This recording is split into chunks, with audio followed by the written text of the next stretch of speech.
Hey, here we are again. Hello, folks. This is Dr. Garrett Smith, also known as the nutrition detective around these here YouTube parts. And we are here with Love Your Liver live stream number 206. We're coming up on the 208, the 4 years straight. Oh, I'm on the right? Oh, gosh, Joe's telling me I'm on the wrong microphone. Okay, let me fix it. Still hasn't, I don't know why it's switching. Anyway, that should be it. Joe, we got the right mic now? I don't know why it does that. It's only our second week with this camera. So anyway, it's the one that follows me wherever I go. So it's kind of cool that way.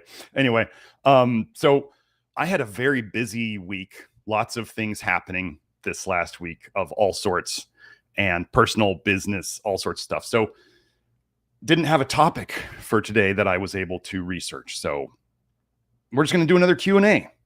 So if you guys have questions, post them in the comments. As usual, I get to the super chats, people who post super chats where there's a little donation. I get to those first, and then I go back up to the top and I start down as we go. So, I wanted to say hi to Megan Stevens of it's eatbeautiful.net, is it not? She has sent many people the Love Your Liver way. And so I just wanted to say, she said it was her first live stream. So very glad to have you here, Megan. Glad you could make it. And okay, so I didn't see a lot of questions first, but I was looking up something in the inner circle, which is inside the Love Your Liver network. It's where I do like this, except for the monthly extra fee. It's on top of the Love Your Liver entry fee, but I answer any type of questions that people want, and I can get into more controversial topics than I can here. Oh, on that note, for those of you who are if you watch the live streams regularly, or if you come to watch a live stream, normally they're under the live tab on our YouTube homepage. Well, if I realize along doing one of these that I have said something that is not okay on YouTube, I take it down. I take down the live stream and I edit it, and then I put it back up so that it can stay up on YouTube. Now, the only problem with that, so for those of you who have I think it was episodes maybe 203 and 205, where naughty words were said that the Gestapo doesn't like. I mean, I have one strike right now against me for trying to put something back up that I did not edit enough. So if you're looking for a live stream episode and you can't find it in the live section, go look in the videos section, because if I re-upload it, it's not live. So it's just a video. So if you're ever looking for a live stream and you can't find it in the live section, go to the videos section. Okay. And then always, as Joe's putting up, we have a Rumble channel too. So Rumble doesn't do this to us. So if you wanted to go there, you can always, I try to upload the live streams from here over there the same day. Don't always get to it, but that's what I try to do. So you can always go look for it on our Rumble channel. Okay. So that's what happened to last week's if you were looking for it and you couldn't find it. It was not axed. It just had to be edited. So, okay. So now we're back into what I have today. That just quick topic. This was an inner circle topic. Somebody asked me a question. They said, my wife continues to go to the hairdresser and get hair color and highlights and whatever the tin foil stuff, all that stuff that hairdressers do. And he said, she's not really getting it, that the toxins are bad. Do you have anything you could share with me? So I do as I do live. I went and I researched. And so we have a couple of quick papers that I just wanted to show you guys that I found in the inner circle. Now, for those of you who don't want to do the inner circle, if you're in the Love Your Liver network, you can do the advanced detox program, which is basically you get to see the inner circle episodes 4 weeks, a month after they're originally posted. So that's a lot less cheddar if you want to do it that way. So let's get into this. So this was an interesting paper. So I went and I looked up ladies and guys who are out there getting products in your hair You should know this. The risk of cancer among hairdressers and related workers, a meta-analysis. Oh, the link. Sorry, Joe. Here, I'll get that to you. Here is the link. So what you're going to find, guess what we're going to find? If cancer is toxin storage tissue made by the body, and hairdressers are constantly bathing themselves, breathing, touching, living in toxicity, that's their profession. It's a profession. Like, you pick your poison. Hairdressers exist in poison. That's what they do. I'm not saying they're good or bad people at all.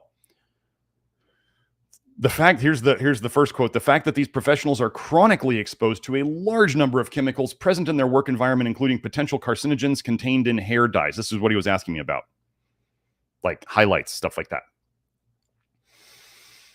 The pooled risk ratio of occupational exposure as a hairdresser was 1.27 for lung cancer. So that's greater than normal.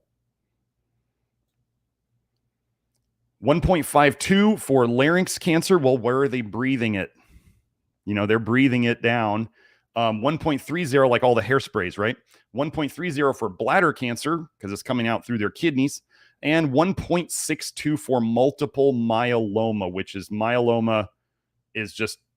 it's cancer in the blood, basically. Data for other anatomic sites showed increases of smaller magnitude. So they found increased risk for lots of other areas, maybe all the other areas that they talked about. Conclusions: hairdressers have a higher risk of cancer than the general population. This should be, when we understand what cancer is, people are not you're not a victim of cancer. Cancer is created by the body for a reason, to store toxicity. Okay? That's what it's for. So any profession where you see people that are exposed to more toxicity, you're going to see more cancer. This is basic. Okay? One more. Let me get this link for you, Joe, before you have to ask.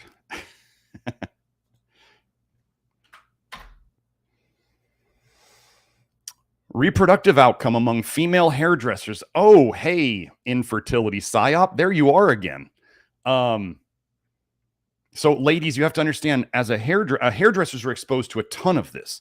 Does this mean you get to get away with it just because you only put on product once a day? Far from it, okay? I mean, I'm lucky as a guy, like when I go and get my hair cut, like there's clippers. There's no products. Except maybe a little, I think he uses a little shaving cream to clean up the neck, but that's it. Like, there's no products. I'm not saying guys are any better, but guys have it generally easier because we're not getting sprayed and put all this stuff on us. Compared with the reference, as in, I believe they mean controls who were not hairdressers, the hairdressers more often gave birth to infants that were small for their gestational age, small birth weight, right? Lower than normal birth weight. In addition, a higher fraction of the infants born to a hairdresser had a major malformation, as in birth defect. Frequent permanent waving, I believe this means perms, and spraying tended to be associated with increased risk of having a small for gestational age infant. So again, these were the things that caused the small birth weight babies for their birth age, right? How long they were in the pregnancy. Conclusions: results indicated that hairdressers have a slight increased risk of having intrauterine growth retarded infants and infants with major malformation compared with women from the general population. Okay? So yeah. Don't do that. The less crap you put on your body. So like guys, what would guys have a problem with? I mean, as an example, like a guy who's spraying that Axe BS all over themselves every day. Like the guys you smell in the gym who are like cologne and Axe, or just ladies, you have a bigger issue with all the scented stuff just because you use more products and they've like propagandized the ladies into, ooh, it smells nice. Stop it. Smell like nothing. That's the way you were designed, okay? Or like pheromones. Don't smell like the chemical crap they're poisoning you with, okay? So let's get into, so that's all that, I just wanted to go over those real quick. Let's go over we have one super chat from Megan. Let's see, Joe posted it here. Is the stuff I coughed up new stuff or old stuff? Meaning, is the body producing phlegm now to get vitamin A out? Or is this old phlegm that was stuck and the body is using this flu to detox it? Well, let me go look at your other posts, Megan, so I can get a little more context, because I'm guessing you posted more context. Let me see. Okay, here we go. I'm starting with it. I'm going to do a super chat, but my message is too long, so I'm starting the message here, and then the main question will be in the super chat. Hi, Dr. Smith. Yes. Firstly, I want to say thank you. You are very welcome, Megan. Your insights on how getting sick, including with cold, flu, can be beneficial if we allow our bodies the time to detox. I found this really helped my mindset through being sick with, I believe you mean the coof recently. And then we have, and I love how much I detoxed. I took a ton of zeolite, reached 130 grams of zeocharge. Wow, in each 24-hour period, and tripled my activated charcoal, which both really helped with the bile dumping during this period. Okay, so when produced, I'm guessing during this period when productive cough lasted for 4 weeks, I'm wondering, is the stuff I coughed up new stuff or old stuff? Meaning, is the body producing phlegm now to get vitamin A out? Or is this old phlegm that was stuck and the body is using this flu to detox it? Okay. Well, I mean, I can't know exactly. I can give you it. And part of it doesn't matter. The thing we always have to understand is that it doesn't matter if you're putting, the only way we would know, is it new stuff? Well, if you're breathing in more stuff, more nasty stuff, then it can be new stuff so the quicker your body rejects toxins, the healthier you are, right? That you don't want them in your system. So like in a certain way, like, okay, there's an idea of when kids are born, this is taught in naturopathic school as like one of the progressions of disease. So first, kids born, what do they do very quickly? They give them shots. Okay. They give them shots. Then the child develops allergies. Then, as the allergies get worse, they start medicating the allergies, right? And then the allergies turn into asthma. Okay? This is so many of you have seen this progression in either your kids or other kids. So this is the typical progression. The idea is that the disease is going, so kid was fine, then they poke him. Kid's now poisoned. The poisoning starts creating this kind of a detox reaction. The body's trying to get rid of crap, but it's also reacting to stuff that's coming in. Okay. So then when they suppress that, like think of skin allergies. Kid gets a skin allergy. They start treating it topically or with corticosteroids or whatever, and it drives it deeper. And then it goes into the lungs. So then you have this child now has asthma. And what has been seen in the naturopathic world is as you start to, in theory, heal the asthma, then you see the allergies show up again. And then if you do the right things, you could then see the allergies go away. Most people out there don't ever see allergies go away because they don't understand that vitamin A is a critical part of what creates allergies. But the idea is it's like the retracing going back through it. So one of the ideas here is the deeper stuff is in the system. So like the lungs are deeper than the skin, right? So the lungs, you want to heal them. And so they're maybe coughing up stuff from those. That could be old stuff. I don't know. I don't like the idea of like phlegm is, in my opinion, phlegm and mucus is something it's got two purposes. One is it's a protective layer to grab stuff on its way in, right? But the other thing is it's goo, right? That can carry things out. Like for anybody who ever smoked cigarettes or lots of weed, and then you quit, and then you start coughing up colored garbage. So that's a way that goo. Now, just if you want to have a fun thing, just think of phlegm and mucus as like melted cheese. You can always just put that. If you're having trouble not eating or eating too much cheese, just think of phlegm and mucus as like melted cheese. That might help. But so you're coughing this stuff up, and it's carrying out, the cilia and all that stuff. They're waking up and they're coughing up crap. So mucus can be a protective thing on the way in. It can be a carrying thing on the way out. Now, I have a different idea that I've come up with toxic bile paradigm kind of concepts, which is that, so if you start coughing this stuff up and you were having the coof or the flu, whatever you want to call it, it's the same thing, right? So you were having that, and all of a sudden you're coughing stuff up. Well, let's say if you had a history of being toxic, this process is a detox one. Okay. So as you go through it, this is the thing I always want you guys to remember. But do not abuse this, or you will likely get your butt kicked. Okay.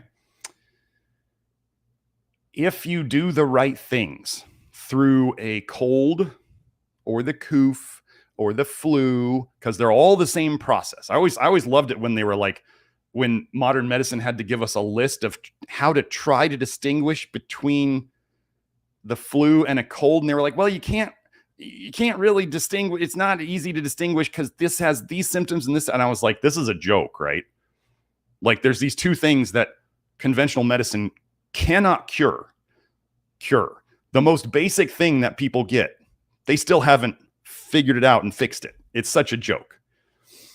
So the idea that now they're coming out with cancer cures and other stuff should be absolutely laughable to everybody. Oh yeah, these generic drugs that have been around forever. Oh, and methylene blue that's been around for 120 years. And nicotine. Oh, big tobacco never told us it was good for us. Why would they not do that? After they've been around this long, like why would they not be selling you on nicotine for the last 100 years as being a health boosting thing? Who is keeping the nicotine down? Well, it's not big tobacco and big pharma. Duh. So anyway, coughing stuff up. If you are ever, as we talk about here, detoxing too hard, pushing too hard, or if you get a cold or a flu and you do the correct things, which often is just not doing a whole lot, or as you did, Megan, you increased your binders to grab onto the crap that was getting stirred up so you could carry out more of it. Good job. So that's one thing you can do to facilitate it, is you're not trying to push deeper into the detox. You're not trying to make it go faster, because then you may just make yourself feel worse. You're trying to, well, we have three things we do here, right? We stop putting toxins in. That is the primary goal, is to reduce, minimize, or eliminate the toxins coming in. Number two is to facilitate the removal of stored toxins, which is what you were doing with those binders. Number three is to restore deficient nutrients. Okay. Here's the key thing on that one, though, is the nutrients are needed to run detox, and the nutrients are needed to protect you against the detox. And so at the right doses for you, it's helping to both protect you from the toxicity symptoms, and it's helping to detox. If you take a bigger dose than you need, you may accelerate the detox dumping and feel worse. So just know, like generally, when our people are sick, if you're already taking zinc, if you get sick, it's not really the time to bump up your dose, because that may just push you over. You can always try it, FAFO, you can always do that. But that's generally not the time to push things harder. The fun thing that people don't do when they're sick is they just don't rest.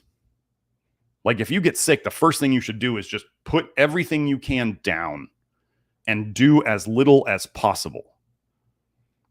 Watch comedies. Maybe stop scrolling on your phone. Maybe take a nap. Maybe take a lukewarm bath with magnesium and potassium in it to kind of calm things down. Like do things Like, take care of yourself and remove the stresses rather than add them. So anyway, old stuff, detoxing too hard. Whenever you are the coof or the flu or cold, or you just push detox too hard, this is the important thing to know. So stuff is coming out of you. You can witness it. It may be coming out your back end. It may be coming out your front end. It may be coming out your nose, your eyes, all this stuff, your ears. It's coming out. And you feel it. You don't feel good. Because toxins on the way in are also toxins on the way out. Or poisons on the way in, poisons on the way out. So they don't feel good when they come out either. The important thing to know is when you're pushing too hard and you're getting these symptoms, or whatever's causing it to happen, you are technically detoxing faster than normal. That's why you feel bad. Now, some people, the meatheads, I love to punish myself people and find out until I realize that Dr. Smith was right. They now think that they're going to go and push really hard and they're going to finish their detox quicker.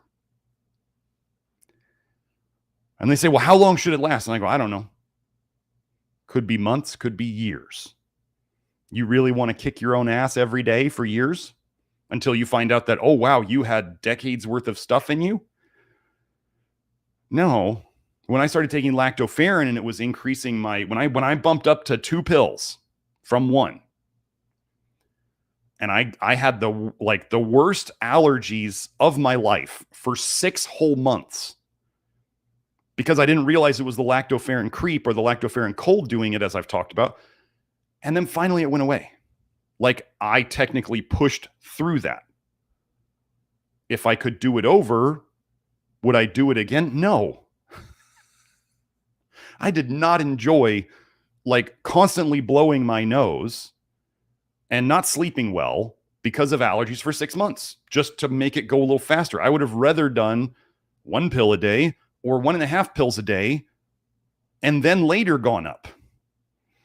So did I get that stuff out of me fast? So what was the lactoferrin doing? Was the allergies detox? Was it old stuff? Yeah, probably. Lactoferrin really gets the bile pumping and it speeds up ALDH.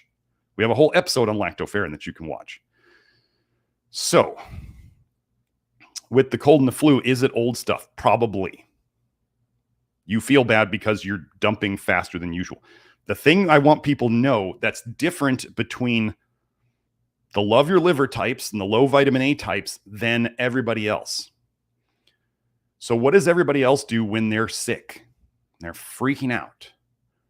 They tend to take crap loads of antioxidants and polyphenols and other toxic things because they feel bad.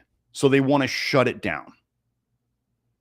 They're just like, I just can't feel this way. Just make it stop. Okay, there's a consequence to that.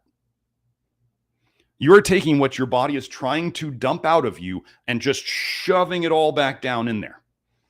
And then people wonder why they start getting sick more often.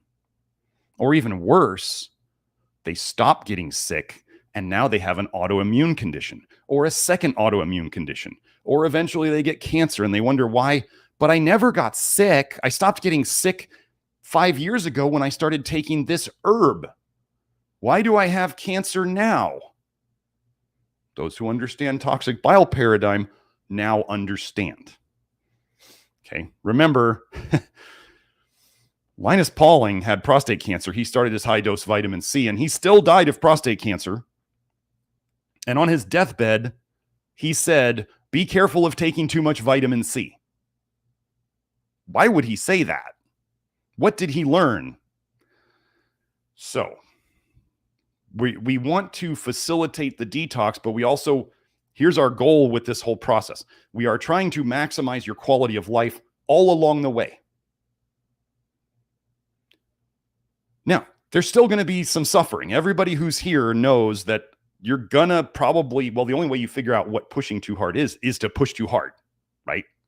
Kid doesn't find out the stove is hot until they touch the stove. You may tell them 20 times, and then they touch it and they go, okay, now I'm not going to do it. Humans learn the best through experiencing things. I'm not telling you have to do that. You don't have to. You can learn the easy way. You can trust me and all the other people in the chat and in the comments and the Love Your Liver program who have done this before. You can trust us. But again, sometimes if somebody says, well, I'm taking like half a pill of lactoferrin now, can I take a whole one? Well, that simply becomes try it and see. If you don't feel good, back off. Can I take 30 milligrams of zinc? I'm on 15. I don't know. Try it and see. How do you feel when you go up to 30 milligrams? Do you feel the same? Do you feel better? Those would be okay. Do you feel worse? Then back off. Or you could always do the liquid zinc picolinate, which is only 2 milligrams a drop, and you can go up very slowly by 2 milligrams, and you can really fine tune your dose. Or if you want to go, you dose kids. If you were doing that, xylitol is in it to make it sweeter so that the kids can take it. It also helps keep anything growing in it. So that's the newest product. If you haven't seen that, that's in the store now. Okay, so then let me see. So Megan, before I leave that question, did that answer your question well enough?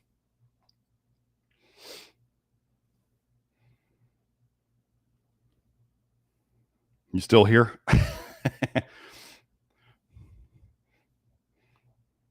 Let's see. Well, I'm going to assume that's the answer I'm giving. So that's what we're going with. Here, let's go.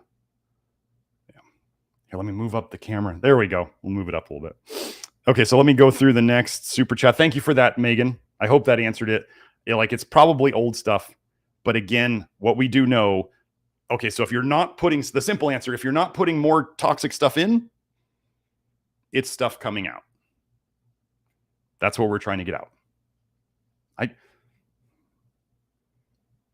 Let me go look up something. Hold on.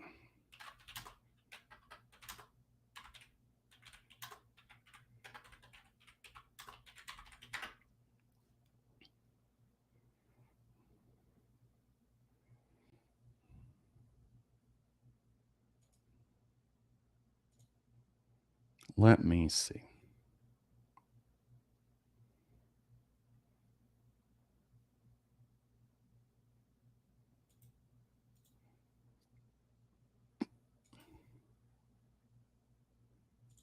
Okay, so let me hit on these papers real quick. I'm not going to do too much on them. I just want to show you that bile, toxic bile, is in mucus. So Joe, we got it up? Yeah, cool. Okay. Effect of bile salts on colonic mucus secretion in isolated vascular, it's got blood to it, vascularly perfused rat colon. Where's my highlighter? There it is. Anyway, guess what we're going to see? The added bile. Our findings suggest that some bile salts, especially in the unconjugated form, may promote colonic mucus secretion, probably through a direct action on mucus secreting cells. Okay, so there's colon mucus.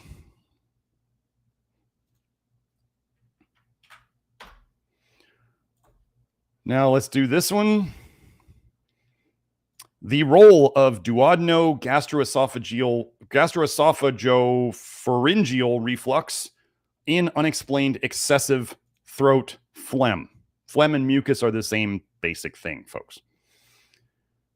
So let's see. Oh, they were saying, so remember, if you haven't seen the bile reflux or the GERD episode, acid reflux, what you call heartburn is bile in your stomach. There can be acid with it, but it's always bile in your stomach. Okay.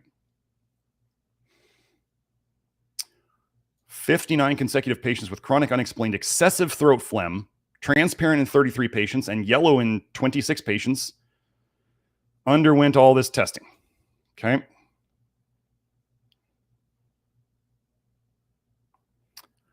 Unexplained excessive throat phlegm is a sign suggestive of gastroesophageal reflux and gastroesophageal pharyngeal reflux. And unexplained yellow throat phlegm is a sign suggestive of duodenogastro-esophageopharyngeal reflux. So yellow means it's bile. Where does your liver dump bile through the bile ducts into the intestine? Oh, it just so happens to be the duodenum, the part right after the stomach. So the bile is going from the small intestine into the stomach, into the esophagus, and then going into the pharynx. Okay. So we now have bile being present in the colon due to toxic bile. We have it in the phlegm coming up in GERD, especially if it's yellow. And what's the last one we have here? Oh, just another disease, bile acids in sputum. Again, that's like phlegm and mucus, and increased airway inflammation in patients with cystic fibrosis. How would the bile acids get up into there? So up to 80% of patients with cystic fibrosis may have increased GERD and aspiration of small intestine to stomach contents into the lungs.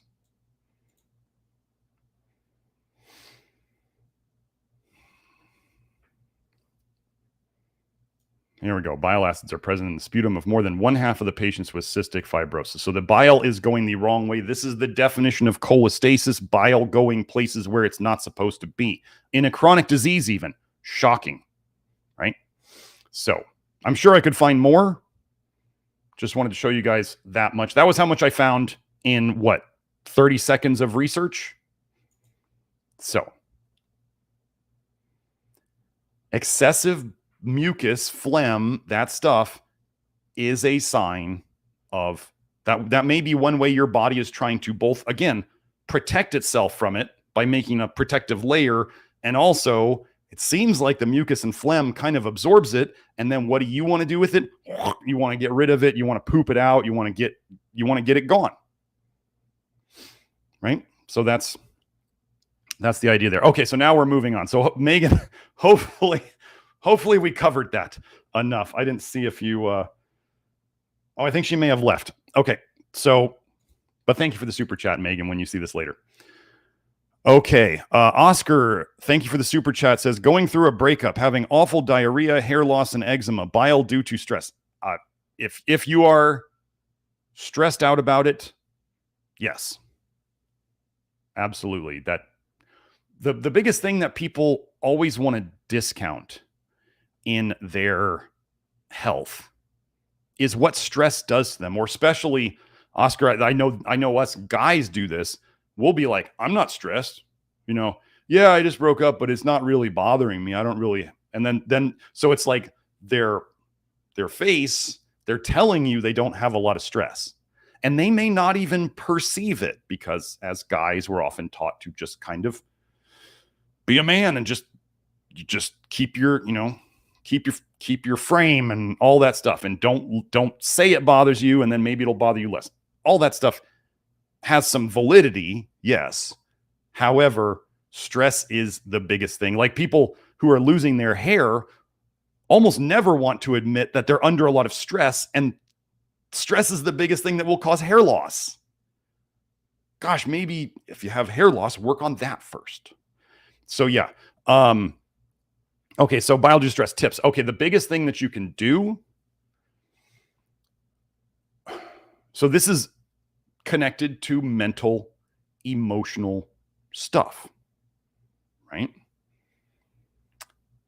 The biggest thing you need to do that will have the biggest payoff long-term is to work on the mental, emotional stuff that is connected to this. And, I'm not saying you having this, but like fear of abandonment would be triggered by this. Like, there's all sorts of stuff, self-worth issues. This is, so if it is how you are perceiving this, that's triggering the bile dump. So I'm not saying somebody has to go like completely red pill, like the far, like weird red pill where they're just like, just don't care, bro. Just don't care and just let them go. And what? Okay, nobody's going to have a healthy relationship by not caring. That's what they want us to do. They want us to just not care and just run off. So it's okay to care, and it's normal for this to, help, or to cause problems. But the two things that you can do, you may want to watch the episodes I did with Beth Martins, both on this channel and on Beth's channel. Beth, if you want to post the link to it, go ahead. And Joe, if you want to post the ones that we did here, I think one of them is on both channels. But anyway, the biggest thing about working on your mental, emotional stuff, folks, is once you do it, it can reduce or eliminate that problem 24 hours a day, 7 days a week, 365 days a year for the rest of your life. Okay. As when I got after my divorce and I got into the relationship with Kelsey, I started seeing all sorts of stuff I had in me mentally, emotionally from that marriage. And I saw the first thing we got to do is accept that it's our responsibility to fix. Like I know my ex-wife, she's still blaming me for everything that's wrong in her life 5 years later or something. And I'm like, oh, my issues are my issues.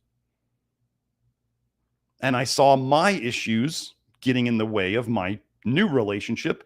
And so what did I do? I found people to help me work on them. I did do some work with Beth. I did some work with some other people. I've done a lot of work on it.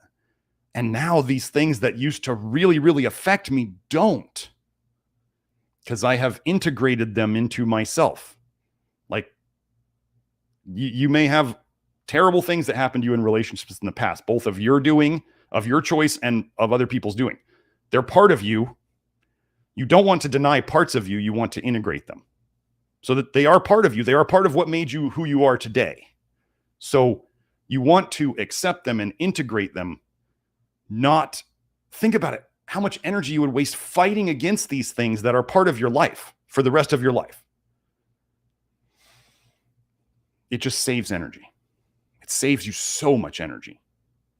So think of all that energy that you could put towards healing, or that energy that you're not like driving deeper into you that then is coming out as this like massive bile dumping thing.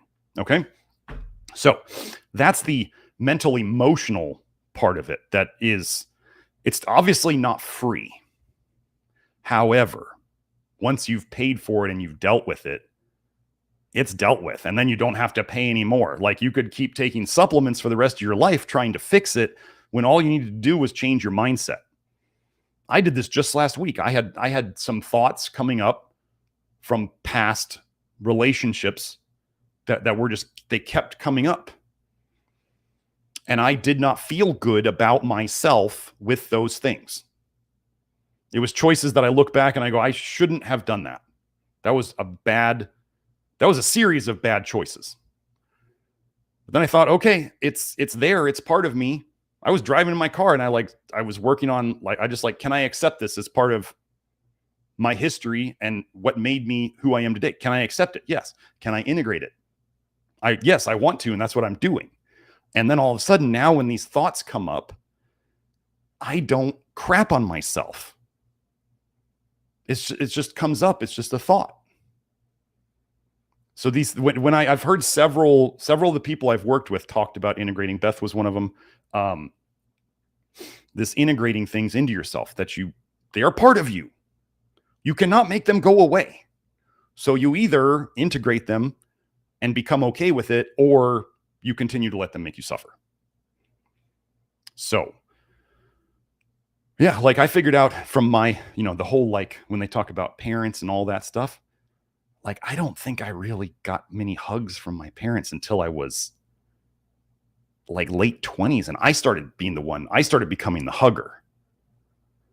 And I started to realize like all these people were trying to work with me, and they kept trying to find like traumatic things in my history. Like, where does this come from? Where did you get hurt? And I was like, my childhood was like boring. Like I didn't have big traumatic events. And then actually Kelsey brought up, she's like, and I'm not saying my parents neglected me, but like a lack of physical touch or quote unquote, like emotional neglect can cause more damage than, like, you know how kids, when they want attention, they can try to get good attention, but they just want attention. So they can also try to get bad attention. Well, I was not a kid who tried to get attention. So I just was there and I didn't get attention.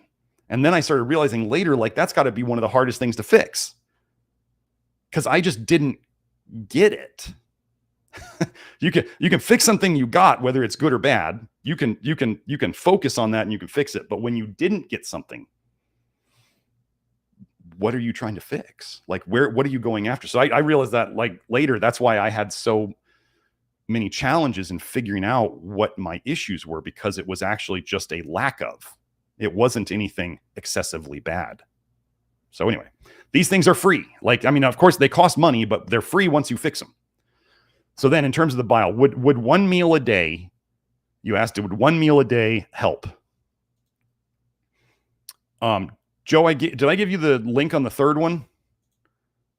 Maybe I didn't. I'll just put it in there anyway. Oh, you got it. Okay, great. So one meal a day, trying to fit in all of a person's calories in one meal a day is like a marathon of eating. I gave up one meal a day very quickly. I was like, this is obscene.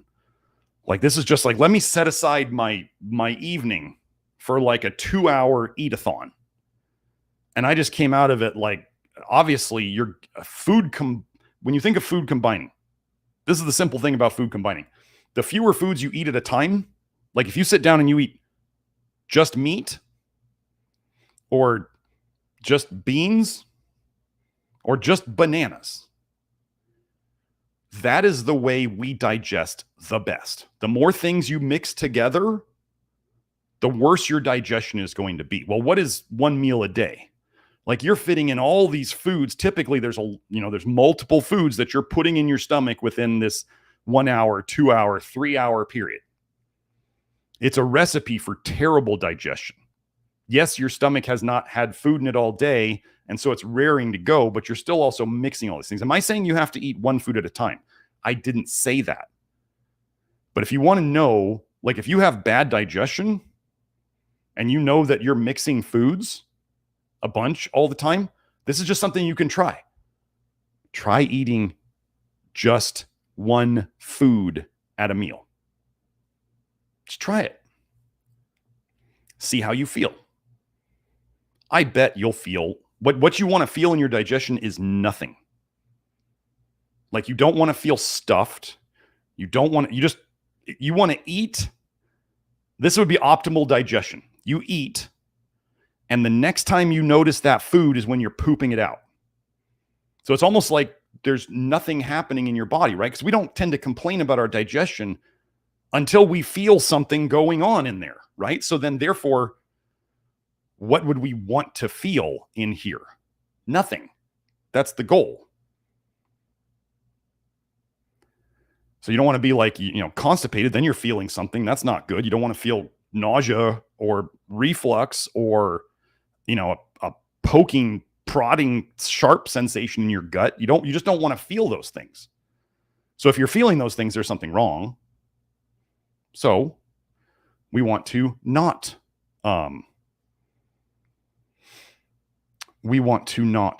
feel anything. So if you guys want to go try it, try putting in just one food at a meal. And yes, this does mean you often have to eat more food. You don't want to feel full, but you want to make sure you're getting enough food. The problem with eating one food at a meal is that most people end up not eating enough in the day, because they just kind of they're like, I'm kind of done eating this, because they're eating a lot of it, right? And they just kind of go, I don't want to eat any more of this. And then they undereat. One meal a day, the less meals a person eats in a day, this should be easy to understand. The fewer times a person eats in a day, the quote unquote easier it is to eat fewer calories. And the opposite of that is true. The more times you eat in a day, the easier it is to eat too many calories.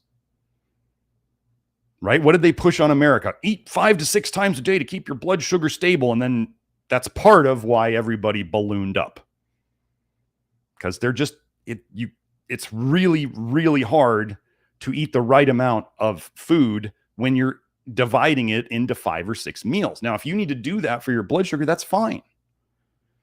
I don't really have much of an issue with 2 meals a day.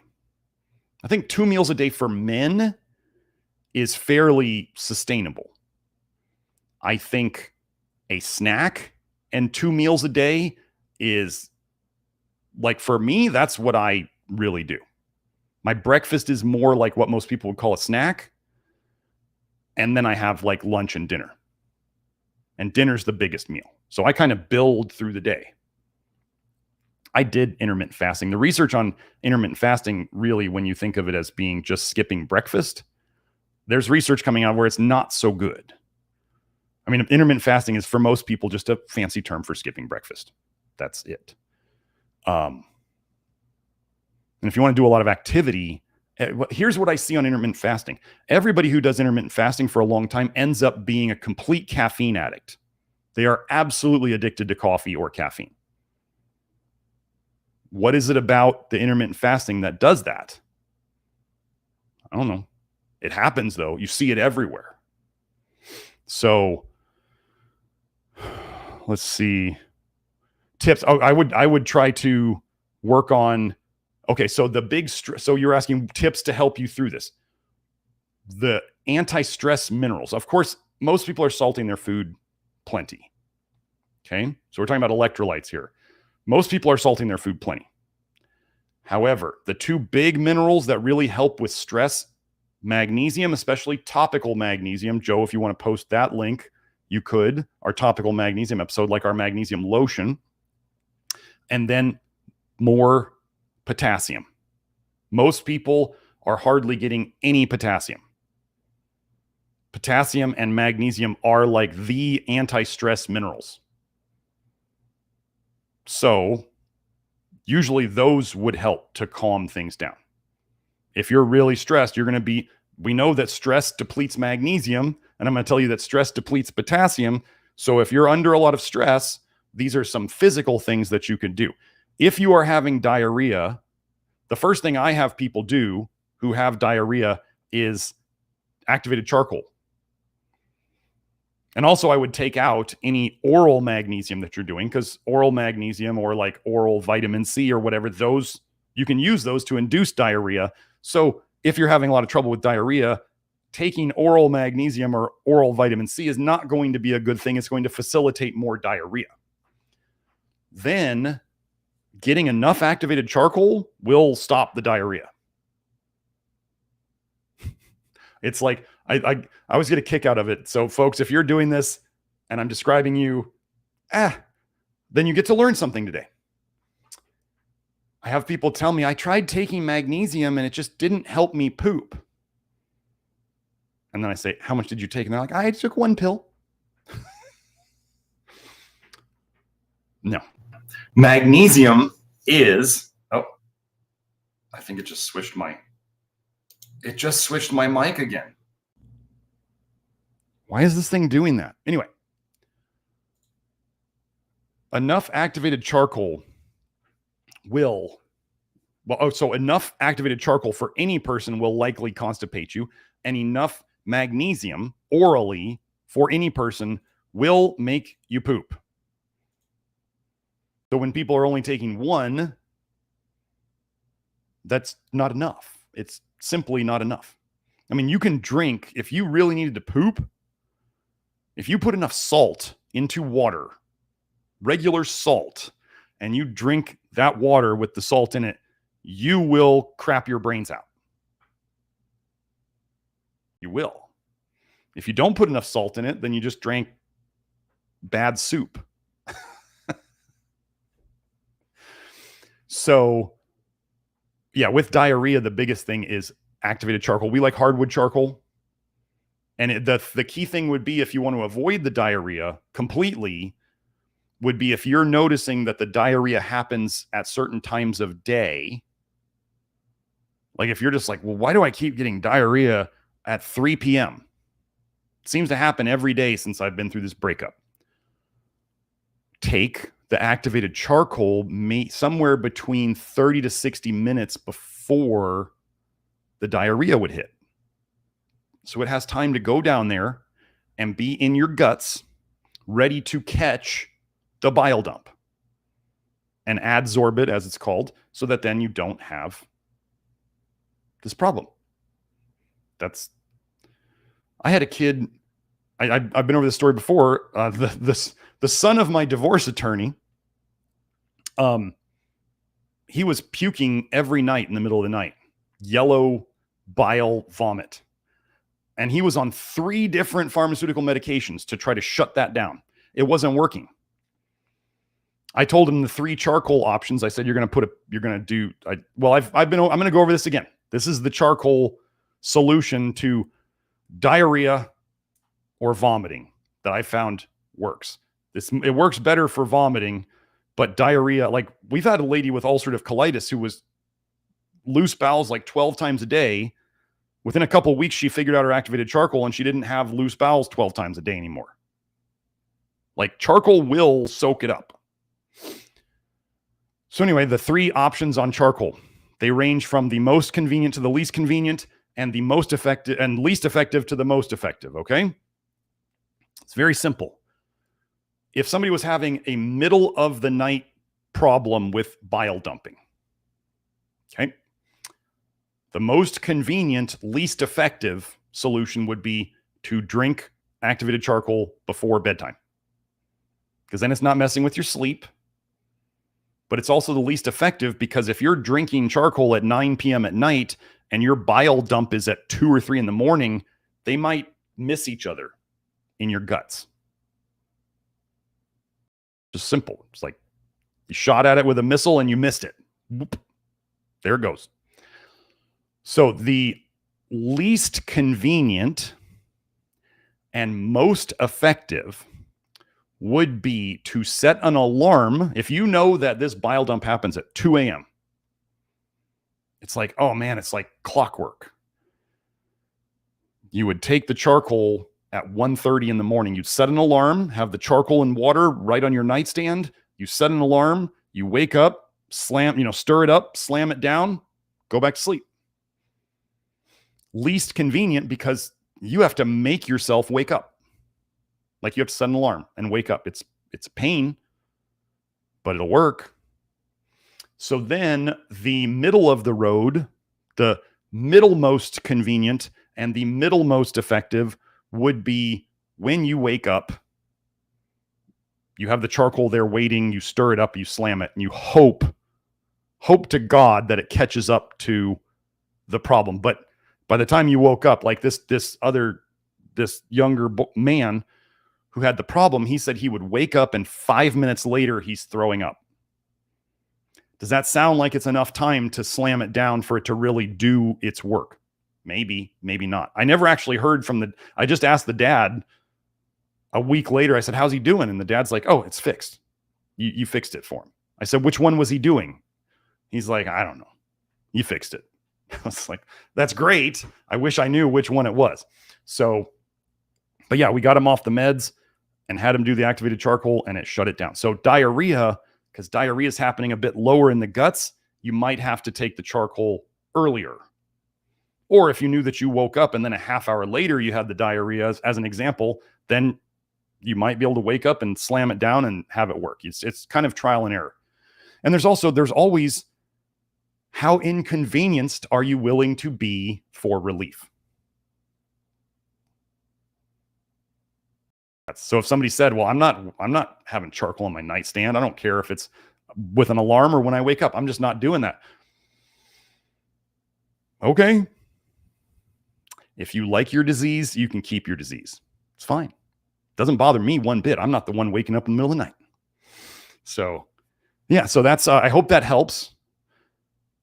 Magnesium, potassium, don't take things that make you poop. Like if you were eating prunes or that's, you're snacking on dried plums, let's say, maybe don't eat those right now. Make sure you're getting your sleep, make sure you're taking care of yourself. And this is just a tip for you guys out there.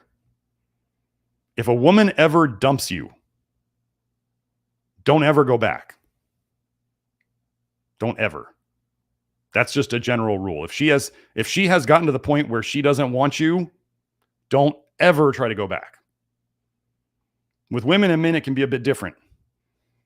But men, don't go back. It will never, ever be good again. That's just the way it is. So if that's what's going on for you, Oscar, that's my recommendation. So. Oh, but also don't go full. Well, some people have to do this, and I'm not a dating coach. But after my divorce, I did get into red pill and stuff like that. And it can be necessary for nice guys like I was to get into a bit of the red pill. The problem with the red pill is it turns good guys into bitter, cynical, never going to be in a relationship again type of guys. There's going to be the bitter phase, but you have to get over it. There's going to be that bitter phase at the start. It's like the 5 stages of grief. You're going to go through this angry phase where you're like bitter and angry and all women do this. No, they don't. Get over it. You'll get over it, but you just don't. The thing that the bad guys running the red pill want you to do is to be bitter and angry at all women forever.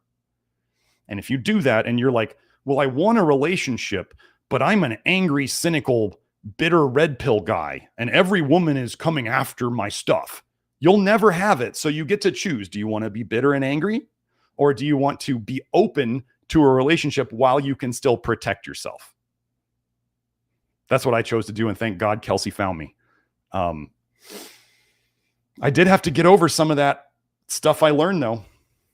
And I will say that finding a woman as good as Kelsey is not, it's a needle in a haystack kind of thing. Thank God she found me. Anyway. Okay. So the next super chat, Shane O'Shea, my wife is detoxing from 25 years of SSRIs. She's really struggling. It's like getting off hard drugs. Do you have any advice for what can help? The first thing, well, in the Love Your Liver program, there is a whole section on homeopathic detox therapy, which is specifically, I mean, well, let's say first of all, okay, let me show it again. I'm going to show it again.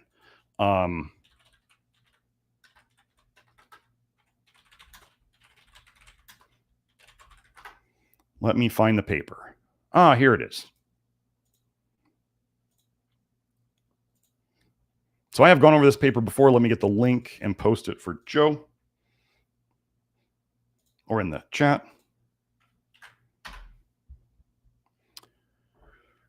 Okay, where were we? We're right here.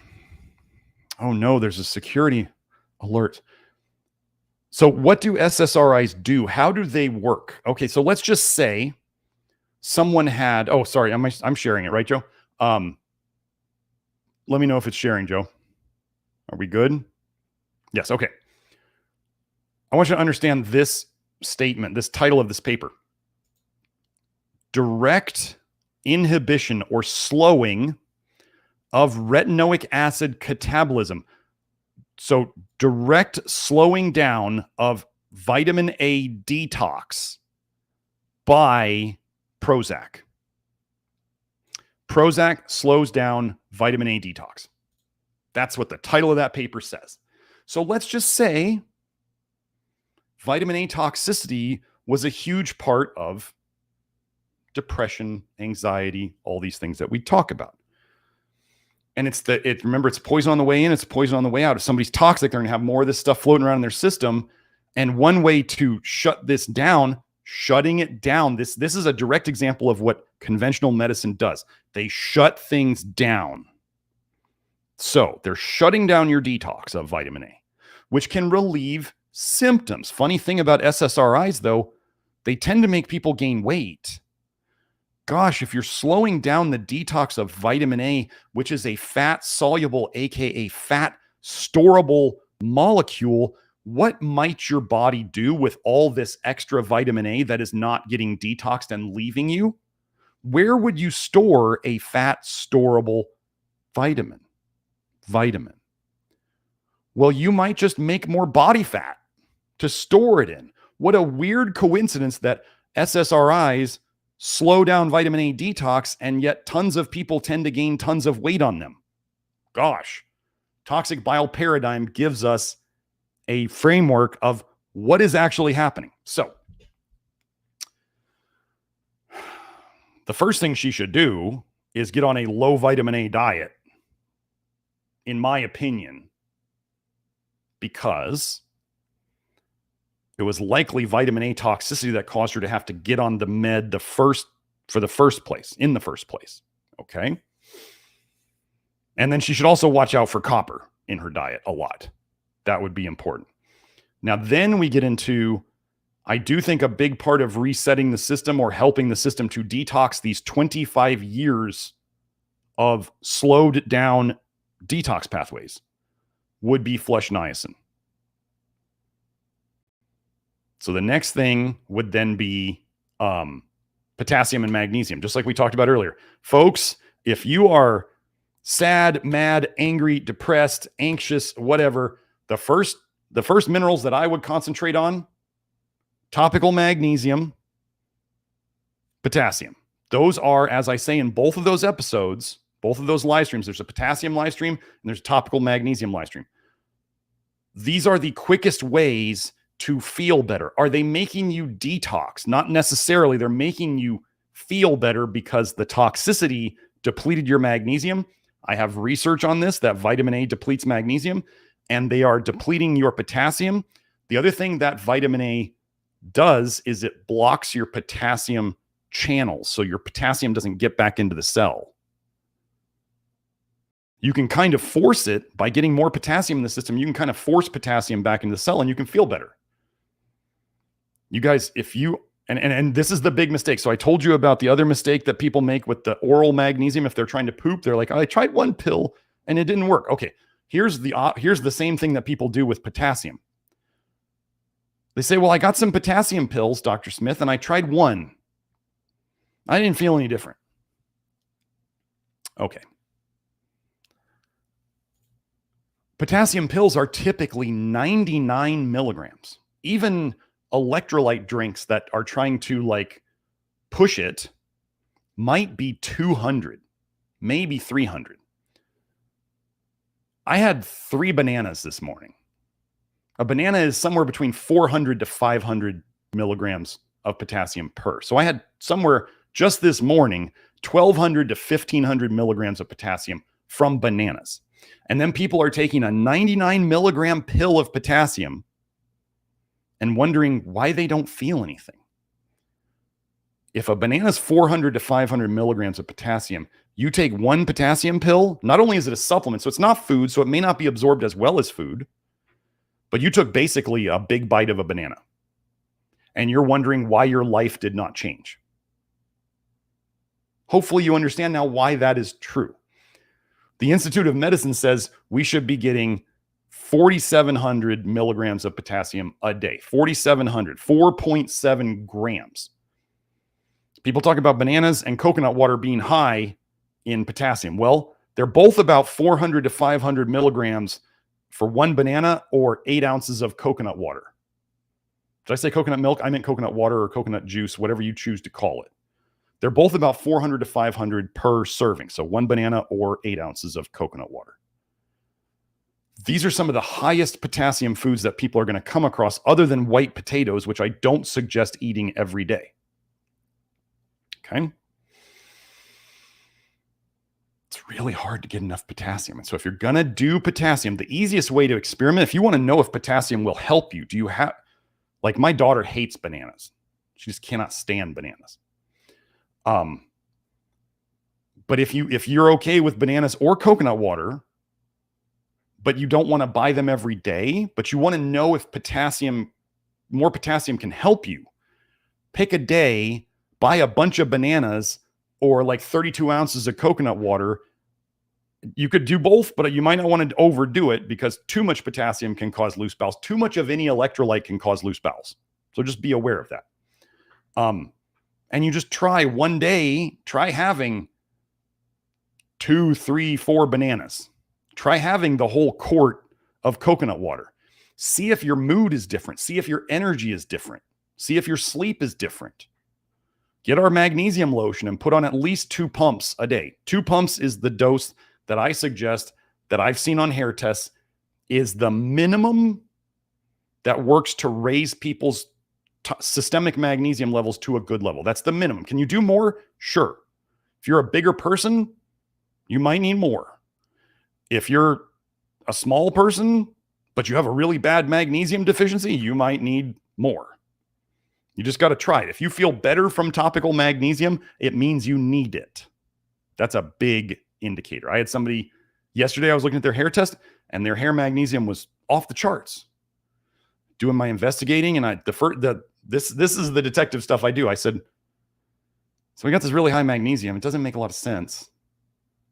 How do you feel when you put the magnesium on? And she goes, I feel better. And I was like, okay, that's all we need to know. Taking magnesium is not taking a drug. So if you are taking an essential nutrient, which most B vitamins aren't, by the way, not all, but most. If you are taking an essential nutrient like the minerals that are in, let's say, keystone minerals, zinc or selenium or molybdenum or magnesium or potassium, if you are taking those and you feel better from a normal dose of it, not mega dosing, then that means you're deficient. It doesn't mean you have to take a whole bunch more. Because remember, if you're not testing and you take a whole bunch of a mineral, how are you ever going to know that it was too much until you feel like crap and then you finally realize that it was the mineral you were taking too much of? Don't be like the person I knew who took obscene amounts of molybdenum, and then all of a sudden, this is a Love Your Liver program person from like the beginning, started taking multiple milligrams of molybdenum a day. Multiple milligrams. Like, for those of you who know the Thorne molybdenum capsules that they're discontinuing because it's too big a dose that's effing people up, those were 1,000 milligrams, aka those were 1 milligram, 1,000 micrograms. This person was taking multiple of those a day. When I used those, I got people's molybdenum fixed on one of them a week. Maybe 2 if they really needed a lot. 2 a week, not 2 or 3 or more a day. Suddenly, this person had to have their gallbladder removed. And I go and something didn't make sense to me. I didn't know about this mega molybdenum dosing anymore. So I go in the research and I find that there's quite a bit of research on excessive molybdenum causing liver and gallbladder problems. The doses we use, folks, we're talking 150 micrograms, 0.15 of a milligram, not 2 to 3 or more milligrams a day of molybdenum over months to years. So I had a suspicion that something was very wrong that I didn't know about. And then later I found out that I was correct. There was something very, very wrong. It wasn't a Love Your Liver program problem. It was an overdosing, mega dosing problem. You can overdose minerals and vitamins to make them suppressive. You can turn them into complete drug-like effects. Drugs tend to have side effects. Zinc can be overdone. Selenium can be overdone. Molybdenum can be overdone. It's pretty hard to overdo topical magnesium, but potassium can be overdone. You get diarrhea. You could get heart palpitations. They stopped selling the 1,000 milligram. They used to sell 500 milligram and 1,000 milligram potassium pills to normies, to regular people. Why did they stop selling it? Because back in the early days, before paleotardism came about, there was people who, the early paleotards, they thought, okay, cavemen didn't eat salt. And cavemen, they were making stuff up in their heads that cavemen somehow got 10,000 milligrams of potassium a day. So they added no salt, and they somehow got 10 grams of potassium a day. So they decided to mimic this. They went to the hospital. They were getting palpitations and heart problems because they were overdosing potassium and not listening to themselves. And also there was a trend for a detox cleanse with potassium, right? You know, if you take enough, I told you, you can take any electrolyte enough to get diarrhea. You can take too much salt, get diarrhea. You can take too much magnesium orally, get diarrhea. You can do it with potassium too. So what did these brilliant people think? Oh, we're just going to take we're going to take potassium until we get diarrhea. And then they go to the hospital with heart issues. Don't do that. That's why they stopped selling the high dose potassium. Was because people did dumb things with it, trying to use it as a drug-like effect. It's not what we're trying to do. So anyway, so potassium and magnesium would be very, very important. So the low vitamin, so back to the original question, getting off SSRIs, low vitamin A diet, plenty of potassium, plenty of magnesium. She's probably copper toxic because vitamin A toxicity and copper toxicity are like blood brothers. They come together. So if she's been doing birth control pills or other things like that, she needs to get off those too, because those are just jacking her up even more. And then I would suggest in the Love Your Liver program, there is the homeopathic detox therapy where you can order the remedies through us for this. We don't sell them on the regular internet. You have to be in the Love Your Liver program to get them. But there's full instructions in there on how she can do them. And she gets the SSRI. If I were her, I would get the SSRI combo remedy. And then also the first time around in the remedies, you do the Polybowel Plus remedy as a gut reset, as a homeopathic gut reset for the microbiome. Those would be, and then the niacin. I would definitely work on the niacin, even low dose niacin. If she's okay with the flush, she could consider doing like the keystone minerals, zinc, selenium, molybdenum. And if you get the one plus niacin, there's a regular one with no niacin and there's one with niacin, then she could do that. So those are the things I would, and if the keystone was too much for her right now because she's too toxic, then you just don't do it. Work on the potassium and the magnesium, homeopathic detox therapy, low vitamin A diet. Those would be my approaches at the start. So,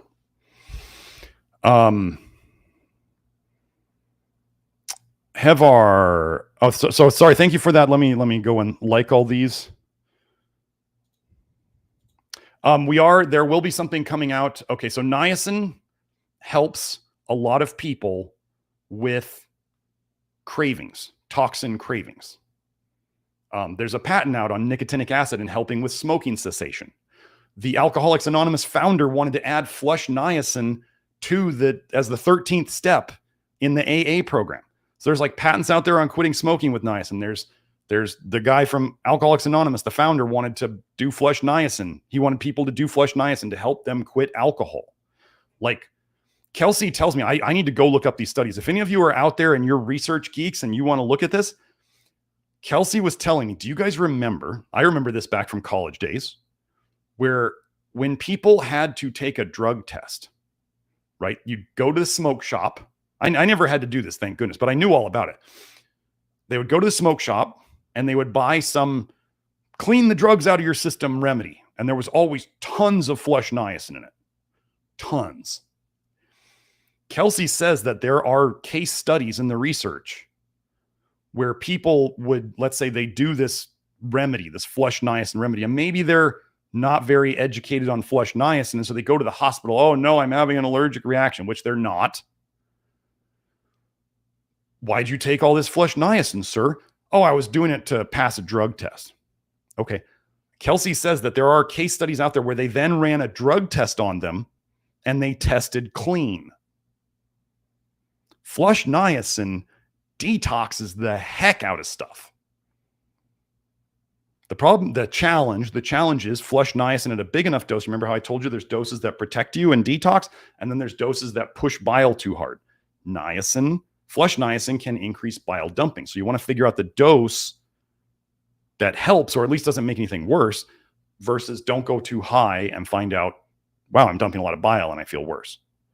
So, but still, there's that Gulf War veteran study where they did the, as people like to call it, the Scientology detox, where they're doing flush niacin and a bit of cardio, like 20 to 30 minutes of easy to moderate cardio.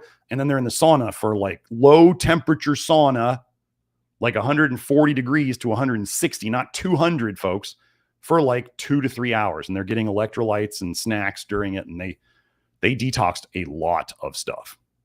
Do you know that there used to be drug tests for your skin, like your sweat? They could test. There's go look up sweat drug test. Why? They said it was actually quite good. Why did they never come out with it?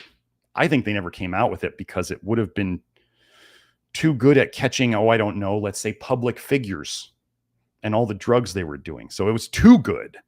They couldn't have it come out normally because then it would be used on people that wasn't supposed to be used on. Got to protect, the people who are doing all the things they want them to do. Okay. Oh, LeBrad. So John, I'll get to your question real quick. I just wanted to say and I'll have ours too. LeBrad said, "Hi, Doc. No questions today. Just wanted to give thanks. Been flow roping the past few weeks, having a lot of fun with it." So I just wanted to say something on that because I did my flow rope this morning. I don't believe I have missed a day. Like I actually got a little training injury the other day. I'm not going to go into details on it, but I got a little training injury in my leg. I was still out there this morning doing flow rope. I have not missed a day of it I got an 8-week program from Tim's gym. I think it's wayoftherope.com. You can get his programs. You could buy a rope there if you want. I love this stuff. So I'm skipping the questions. I'll get back to you guys' questions. I just wanted to hit on this because I'm passionate about it. You can tell. It is super fun. So I did the whole 8-week program, and it's not hard. I mean, you're swinging a rope around. Like it's not jump rope. Most of the time you're on the ground, but you do learn some movements in the 8-week program. So I got the 8-week program. They say to do it 5 days a week, but you can add workouts on the off days. I did 8 weeks, 7 days a week. I think I missed 1 day. So I did 55 days out of 56. It's not taxing. Like it's fun. It's a little taxing for your brain. You might whack yourself in the ankle or you might even catch the rope in the face once in a while. And it sounds stupid, but it's true. So then there's, then I got the 9-week program, which is the more advanced moves. So I think I'm about halfway through the first week on that one. And, yeah, flow rope. You can look up like Tim's gym on YouTube if you want to look it up. Or if you want to see somebody who's like really crazy good, Nisima, N-S-I-M-A. I think his last name is Inyang, I-N-Y-A-N-G. Just if you look for his first name, N-S-I-M-A, you're going to find him. And he's doing big ropes and crazy stuff. It's pretty cool to watch. I'm not there yet, but I am getting I'm learning some pretty cool moves now. And, I do think it is helping my spine and my shoulders to open up. So you're buying a rope. You can learn all of it on YouTube if you're that type. I am more of the type. I'm a little more, I don't know what you want to call it. I don't want to waste time remaking the wheel. Like if all these people have come out, Tim comes out with his 8 weeks basics on rope flow. I'm like, however much it is, $50, $60. I'm like, fine. It's like less than $5 a week or whatever. Less than $10 a week to learn this from somebody who knows what they're doing in an order, as opposed to me searching through YouTube videos and spending time is money, right? I'm not going to spend all that time on YouTube trying to search, well, should I learn this next or should I learn this next or should I learn this next? I'm just like, pay a professional. If I'll do the course at home, pay them to tell me, do this, then do this, then do this, then do this, and it builds on each other. So that's why I bought the 8-week course and then the 9-week course. I bought one of his ropes. However, my buddy gave me a fat rope that I've been using, and because I'm doing it out on the street, like I only want one dirty rope from the actual asphalt. So that's what I'm doing. Oh, Joe put up the Nasima's YouTube. Anyway, flow rope's cool, especially for those of you who are really unwell and you're not gonna like flow rope. Some people might even consider flow rope like as easy as walking or even easier than walking. You could make flow rope easier than walking, but you'd be getting the lymph flowing. You could be outside getting some sun, some fresh air. I mean, you can make it as hard as you want, but it can also be made very easy. And you are using both sides of your brain, and it's a lot of fun. So it's super low cost, super fun. So I just glad you're enjoying it, LeBrad. And anybody else who's done it, like if you go and you watch Nassim, like that's like watching like a black belt do karate. Okay. When you go and learn it yourself, you're going to be doing just like simple stuff. Okay. You got to start somewhere. Like, of course, and I just saw a guy comment on the app, on the Way of the Rope app. And he was just like, I'm on week 2 of the first 8 weeks or yeah. And he's like, and I feel like it was awful. It was terrible. It wasn't awful in terms of how it felt. He's like, I was not good at it. And I was like, folks, you start something new, you're going to suck at it. If you want to get good at it, you keep going. And the crazy thing about flow rope, as I'm sure LeBrad is seeing, you keep doing it and then you start, oh, this is how the rope flows in that moment. And then you go, oh, and it's kind of cool. And then all of a sudden it looks smooth when before you were whacking yourself in the face. It's just a rope. It's a rope. It doesn't hurt. You whack yourself in the ankle, you whack yourself in the face doing like cheetah's tail or whatever. And you're like, wow, I feel like an ass. And then you could quit. Somebody could be a little wuss and quit. I bang myself in the face. I suck. No, don't do that. Pick it up and do more and get better. That's what you do with anything. If you make a mistake in your diet, get back on the horse. That's what you do. You made a mistake. We're all human. Okay, try again. You get better at things with trying. Those of you who are trying to quit something, this was a very important thing I learned. If you're trying to quit something and you quit it and you fail and you slip back on it, you gained experience from that quitting. So then usually when people try to quit again, they do better. They may still fail, but usually they go longer and it was easier. It's like your brain is actually reprogramming itself. And then, third time you quit, maybe even fourth time, then all of a sudden, finally, you just go, wait, I don't want to keep doing this dance. Why don't we just quit finally? And then those of you who understand, some of your friends and loved ones may not be as understanding, because a lot of people think, well, if you quit once and you failed, well, you're just a loser and you're never going to do it. But if you understand that it's okay to quit something and fail, as long as usually when you get back on it, you're like, why am I doing this crap? I'm back in the same spot I was before. Why don't the next time, or then it tends to bother you more that you're doing it again. So then you quit sooner. Maybe you fail again. Then you have your friends and loved ones who are like, well, you've quit coffee like 4 times, 5 times. Why should I think that this? And you're telling them like, hey, I might be irritable today because I'm quitting coffee again. And they're like, oh, now we all have to suffer and you're probably just going to go back to it anyway. Ignore them. You don't have to justify anything to them, and just go and either be successful or not, but realize every time you quit, you get better at it. You get better at anything you do over and over. So if you quit, you get better at it. One of these times it's going to work. Okay. So,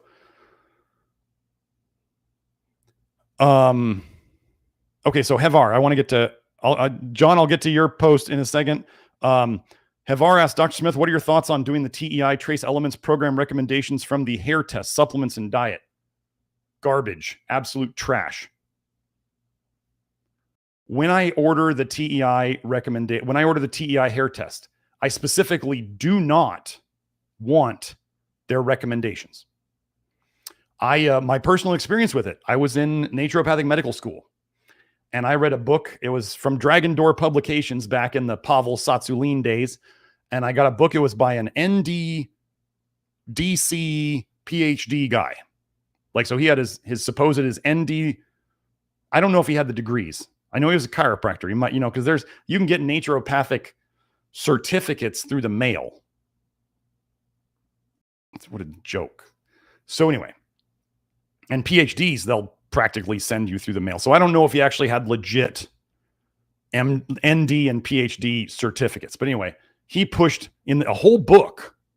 He wrote a whole book on basically hair testing, which was really just an advertisement for come to me. I'll order a hair test for you. You send, I get the results, and then we go over the hair test, and all he does is tell you to take the TEI recommendations that came with your hair test. And I'm like, so I paid for a consult for you to point out on my hair test what's wrong, and then to have this computer spit out supplements that I should take. So you really did no work. You just ordered a hair test. So I did this twice. I did 2 hair tests. I did the first one and I was excited about it. Back in naturopathic medical school, I saw that hair testing, I felt it had potential. Nobody else at school was doing it. Of course, I'm always the black sheep, right?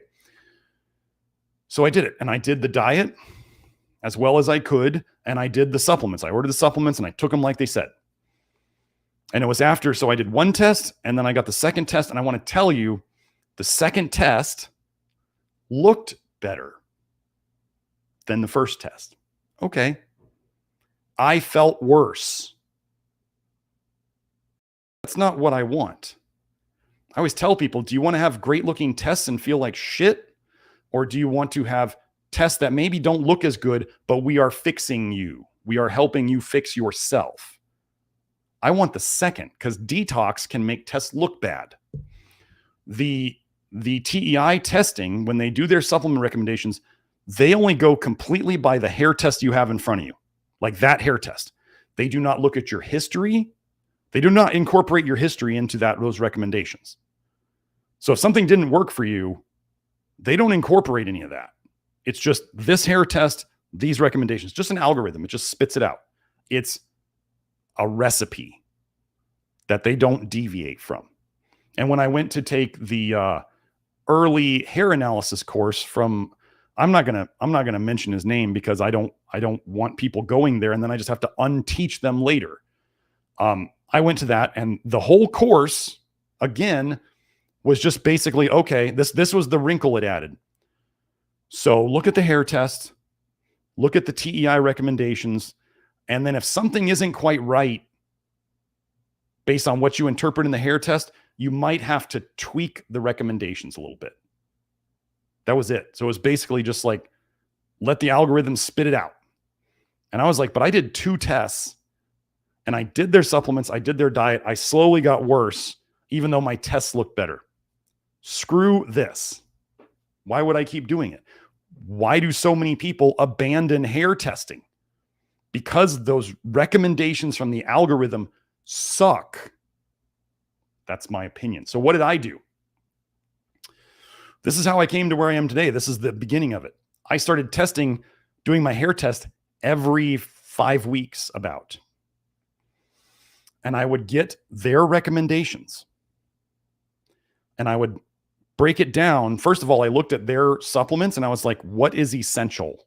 Imagine me doing this. What is essential here? And what is added by them because they say it pushes the hair test up or down?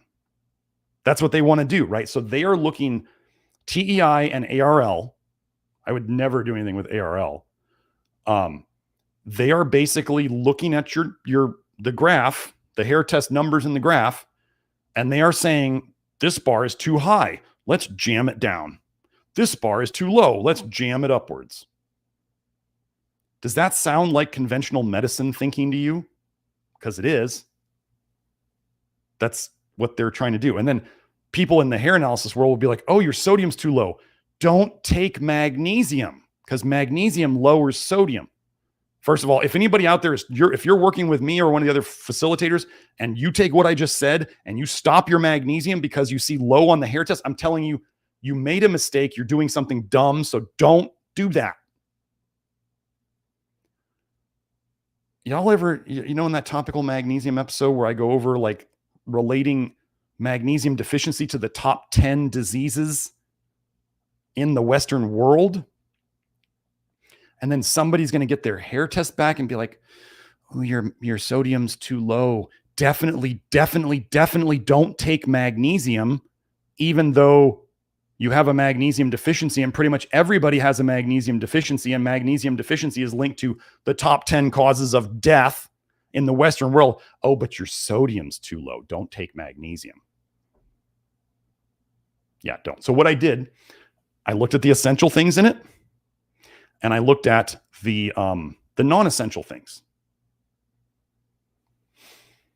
And I started taking these things in my own way. And I was testing, does what they say happen actually happen? Because too many people in the hair analysis world, they listen to Eck and they listen to Watts and they listen to Wilson and they go, well, they said it, so it must be true. Horse shit. They said it. I tested it. It didn't work the way they said. So I used to tell Julie when we get the full reports and people would read the report and then they start, well, should I do all this? Should I do all this? I was like, Julie, start tearing out the report and the supplement recommendations, just throw it away until eventually I actually realized that you could order it without the report because it is so misleading. Like, here's the idea, right? Like, for each person, there should be, what I'm saying is, for those of you who look on there and there's the metabolic type, like fast 3 or slow 2, that is complete garbage nonsense that they wanted to make the hair test fit. At the time, there was a fancy fad diet called the metabolic typing diet. They bought into it, especially Eck. No, Watts really bought into the metabolic typing thing. But I think Eck did too. And so they wanted to make the hair test patterns tell people what their metabolic typing type was. So they were trying to brute force these things to work together. And then when I finally learned that all the metabolic type, the fast or slow, is based on your calcium to phosphorus ratio. That's it. You're either above a 2.6 or you're below a 2.6.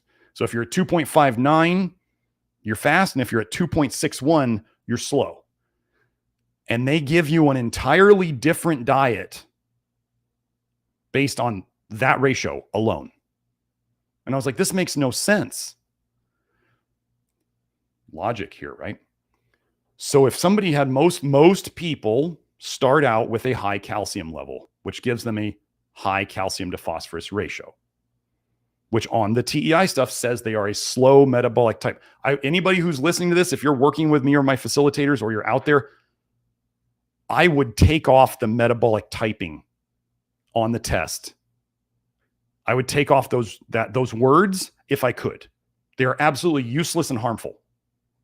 I just want a hair test. Like, I just want the hair test results. I don't want their judgments on all of it because it doesn't work. So here's the idea. Let's say I'm helping somebody to get better. And let's say they do the TEI diet for a slow metabolic type. So we're fixing their high calcium to phosphorus ratio. We're bringing them down. And then all of a sudden we get them to fast metabolic type. And then we're supposed to completely change their diet. What sense does that make? Right? If it ain't, here's the saying I go by. If it ain't broke, don't fix it. Wait, you did this diet that got them down here to, we would prefer somebody to be a fast metabolic type. We're getting them down there. And then all of a sudden you get there and then we're going to change their diet. What sense does that make? Why are we not watching success? Success breeds clues, right? So if you're fixing their metabolic type, why would you get them there and then suddenly change? That makes no sense. So I use this type of logic and approach, and I have basically disregarded and discounted everyone else in the hair analysis industry. So I don't use any of their stuff. That's why I started making my own supplements, because I was like, well, if I just want zinc, I don't want all this other bullshit in there. Like all the TEI supplements are like 4, 6, 12 ingredients. And I was realizing, I'm like, well, what if a person doesn't get along with one of the ingredients in this supplement? They can't take it. Oh, well, then what else am I supposed to use? I got to get 11 other ingredients in here to fix their hair test? That's lunacy. So, long story short, disregard that entire report. I am working on, we are making some changes around here. I am going to be doing, most likely, no guarantees, but I've done a seminar before on how to read hair and blood tests the way I do. I will likely be condensing that and making it into more of a course so people can, and we'll likely be selling testing. Don't email Julie. This is not ready yet. Don't email Julie. Did I say that? Don't email Julie about this. There is no date set. Don't ask. I'm glad you're interested. Just don't ask. Anyway,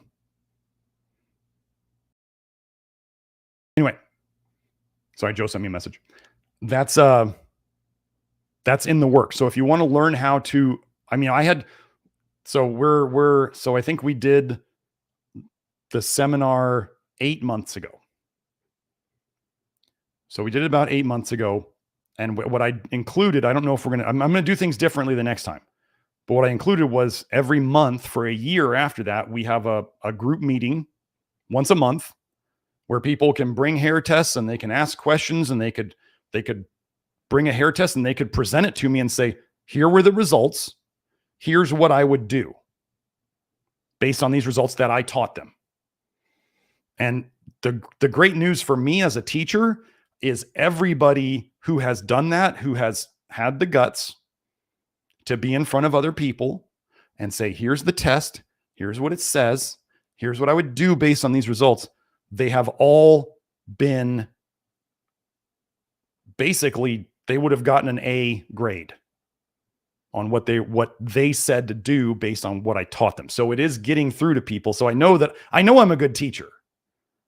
In all modesty, I'm a good teacher. I was born for this.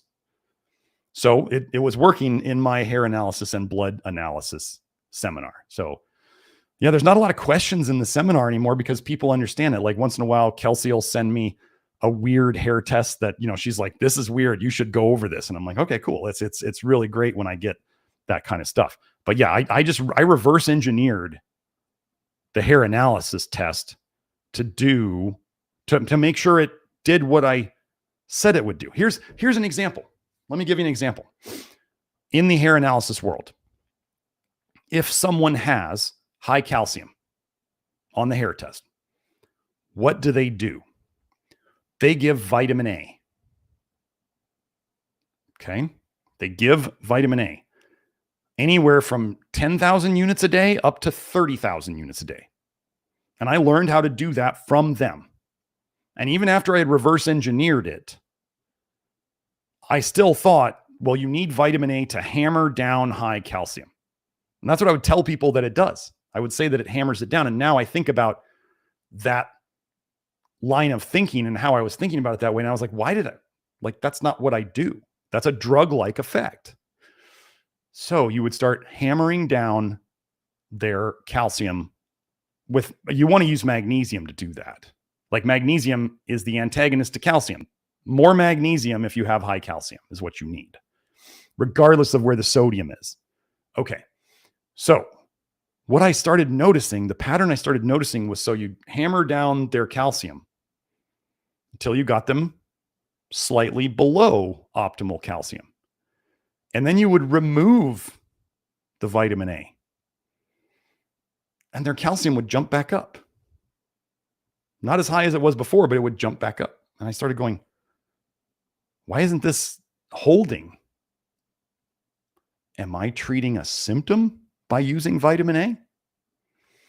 Because I knew that vitamin D would raise hair calcium and lower hair potassium, but vitamin A we were using to hammer down high calcium. But then as soon as you removed it, or as soon as you lowered the dose enough, like let's say you started them at 30,000, which is crazy. I can't believe I did that. And you got them down to 10,000. And then, so you remove 20,000 units of vitamin A, you change their dose, and then all of a sudden their calcium goes back up. I was like, what were we doing? We were just suppressing this calcium problem. And then when I got into the vitamin A toxicity world, and I was already telling people not to take rat poison vitamin D, then when their calcium started coming down, it would stay down because I didn't use a poison to suppress it like conventional medicine would. So we treat hair analysis. We are trying to fix the root cause of this being off. We are not trying to use non-essential things, and especially not toxins, to force things to go where we want them. That's why I use so few supplements, especially in terms of minerals. Like our mineral list is what, 5? I mean, if you add salt, 6 things. We're not, TEI throws in organ meats all over the place. PABA, they're throwing in all sorts of things. It's trash. That's my long explanation of that. So, okay, I want to get to John. But Joe, you asked about a 2-year anniversary. I think the only thing I have on that is the 4 years. That's the 4 years of the live stream, maybe. I don't know of any 2-year anniversary that I mentioned, so I don't know if anybody else. Yeah, 4 years. The episode 208 will be 4 years. That's what it was of having an episode every week. It may not have been live every week, but we had an episode come out every week. So, okay. So Megan said, yes, thank you. So I guess I got to Megan's thing. I'm going to get to yours, John, in 1 second.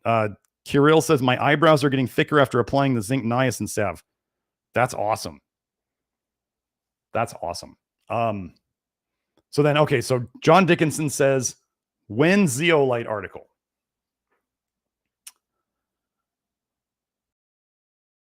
We are, do not email Julie. We have no waiting list.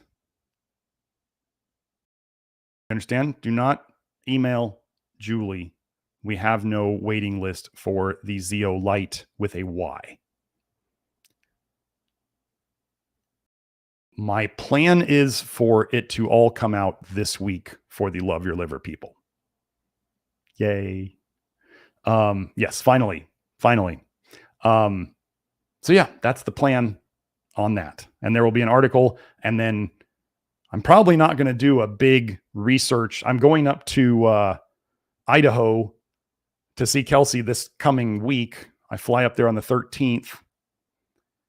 And I don't like doing big research presentations on the live stream when I'm there. So it may just be another Q&A unless Kelsey and I decide to do the niacin episode while I'm up there. So anyway, but yes, I'll probably do the zeolite episode when I get back, where I'll do the same thing I do for all the other supplements. We'll go through all the things that zeolite grabs onto and all that. And just know, folks, I've already seen it. Oh, these controlled ops go deep. What you're going to see happening on social media, it's already started. The things that we use, that we are finding help people fix their health, like zeolite, like borine trioxide. Yes, I'm putting the wrong letters at the start of that. If you don't know what it is, I'm not saying it. There's a 3-letter acronym. There's a couple of 3-letter acronyms that go for that I'm not going to say either. But those things, they're going to start saying So these controlled ops are going to say that these things that are really truly helping people's health somehow stimulate the nanobots.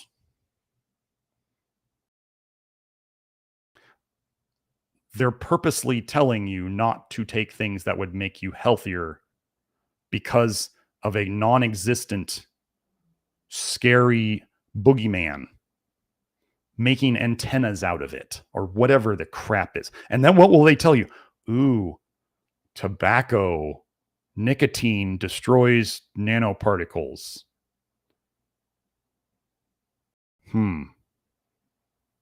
They want you sick, and they will pay social media influencers to tell you the exact opposite of what you should do. Nicotine is not a health supplement. And these other things that we're using and helping people to get better with, they're going to badmouth them, and they're going to make up. I mean, imagine, you guys have seen all the AI crap on social media now, right? And then they're going to tell you, ooh, this is a microscope picture of stuff happening with the nanobots. Okay, it's garbage. Realize how easy people are to fool. Okay? So we'll just keep getting people better, and we'll just keep ignoring the fantasy BS that they're putting out. Okay, is graphene oxide real? Yes. Are there little sentient, autonomous, recharging bots in you? No. Stop. Just stop. They told you this and you believed it. You sucked it down, hook, line, and sinker. Don't come to me asking this stuff. We will keep fixing people with what we're doing. And if you want to, if you want to believe science fiction, like go somewhere else. Okay. Okay, let me get to Daniel's question now. Where was it?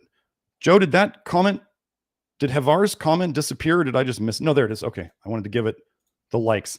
So Daniel Heyman, thank you for the super chat, says, thank you for all you do. I've heard you should have armpits and not arm pads. My right armpit is a pit.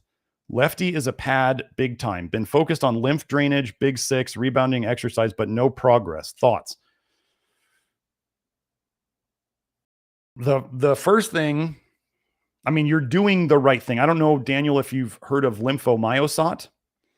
Lymphomyosat is a remedy by a company called Heal, which is, it's a homeopathic lymph drainage remedy. Now, I had great success with this. I actually had an injectable form of it back when Heal made it. So I had an injectable homeopathic. How crazy is that? And I was injecting this into a woman who had had her lymph nodes removed for breast cancer issues. And it worked so well that actually doctors from the University of Arizona, the oncologist, contacted me and said, what are you doing with this woman? We want to know. And I told them, and they never replied again. And I showed them research. Imagine me doing that. Here's the research on lymphomyosat. You can just search for that. Lymph, O-M-Y-O-S-O-T. Lymphomyosat. Search for it on PubMed. There's quite a few studies on it. And they just completely threw it out the window. But the woman's occupational therapist was measuring her arms and saying, what are you doing? And then she told the occupational therapist, told the doctors, and the doctors contacted me, and then they just threw it all away. That shows how much, and there was 3 separate doctors. Every single one of them threw it away. But we have the lymphomyosat tablets available in the VIP store. So you got to be a member of the Love Your Liver program to get into the VIP store. I think it's on the VIP store. It might be on the main store. I don't remember which ones are which or not. We have to keep some behind a wall for various reasons. So anyway, that's what I would do. If potassium may help, potassium tends to help drainage. I would be doing, Daniel, if you're not, you might want to do the big 6, but also generally we see how the big 6 progresses down the body. Those of you who aren't familiar with the big 6, you can go to stopchasingpain.com and you can find the big 6 by Perry Nicholson. You can search for it on YouTube. There's all sorts of videos where he's done it. I would watch a video by him, not by some other joker on YouTube trying to say, do this. Like, go to the source.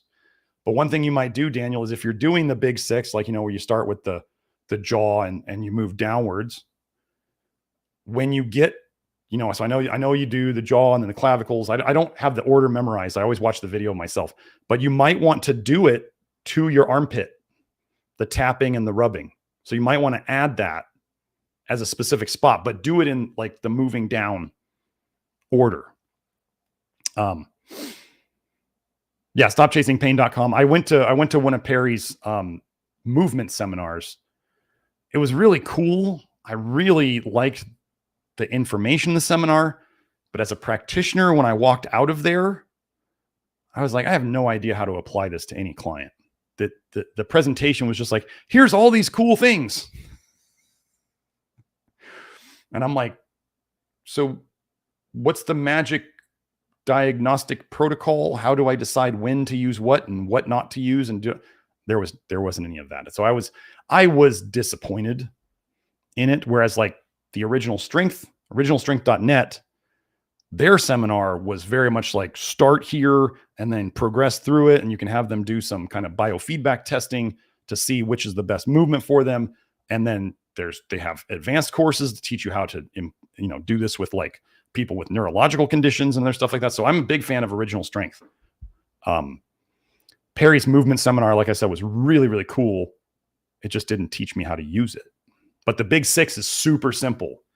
The big six may be Perry's big contribution to the health field forever. That may be his biggest contribution. So, but yeah, you could kind of use the principles of it, the tapping and the rubbing, just include the armpit in there. And then, how does lymph move best? Movement. A really kind of fun, easy way to get your shoulders moving and your lymph in your arms moving might be flow rope. That would be, it's like I said, it's super easy. And it sounds like if you're doing lymph drainage, big six, rebound and exercise and stuff like that, you might just, doing some exercise specifically. You would not believe how much your arms move doing flow rope. And I think it's fixing my shoulder. My shoulder used to click a lot. I swear it's slowly fixing it. And my shoulders are getting looser. They're just moving better. So you might want to throw some flow rope in there. That would be something to get that arm pad, coming up and squishing and, kind of moving the stuff out of there. Sometimes it just takes a while. I had a buddy. This is a crazy story. I hope I'm going to get to see my buddy when I fly up to Idaho this time. He's an ND up there, but in college, like, it was so funny. He was like the biggest hippie in naturopathic medical school. He was a good buddy of mine. And yeah, we did a lot of partying together, but anyway, at one night, this is just a crazy story of two wannabe doctors doing something. We were having a party, a school party at my house, and we're outside, and me and another guy, brilliant guy, Jim, we're out there, and my buddy's like, I got these swollen lymph nodes, man. What do you think about trying to drain them with like a needle or whatever? And I was like, I'm always kind of like the experimental guy. I'm like, sure, you're asking for it. Like, sure, I'll do it. I'm not scared. So, but he had these, and I'm like, but back then I was like, okay, so what's the root cause? Why would you have multiple hard lymph nodes in your neck? Well, he's a smoker. It's the sewage system. What are you doing? You're putting in sewage basically in your mouth and you're breathing it, and it's collecting right here. So anyway, there might have been a couple of drinks imbibed, and I went and I got a needle that I had around, stuck it in there, pulled the plunger, and it's like a vacuum. Nothing's coming out. There's no fluid coming out. There's no nothing. I pulled it back about halfway, and it was going to suck the plunger right back in. And so I just let it back in slow. And I think we tried it a couple times. He was, having a bit extra to imbibe for the pain relief. And I was just like, dude, there's nothing coming out. This it's like a solid thing. I don't know if he still has them. I'm hoping he's quit smoking by now as a naturopathic doctor. He does a lot of hormone stuff now. Not what I would do, but I'm also going to tell you folks that let's say me and my buddy have foundational disagreements on how to treat people. I'm after root cause. And he's, well, people feel better on hormones, and I can make a lot of money doing hormones. Does that mean I can't be friends with the guy? No, I can still be friends with him. I can say, I wouldn't do what you're doing. I philosophically, ethically, morally, I can't do that. That's not for me. I don't have to tell him that at all, though. I can just keep doing what I do. You can just keep doing what you do and not have to preach to everybody. Imagine this. People who are preaching to everybody and cutting people off because they're not aligned with them on every single thing. Well, then you just end up with no friends. Or you end up in like a little cult.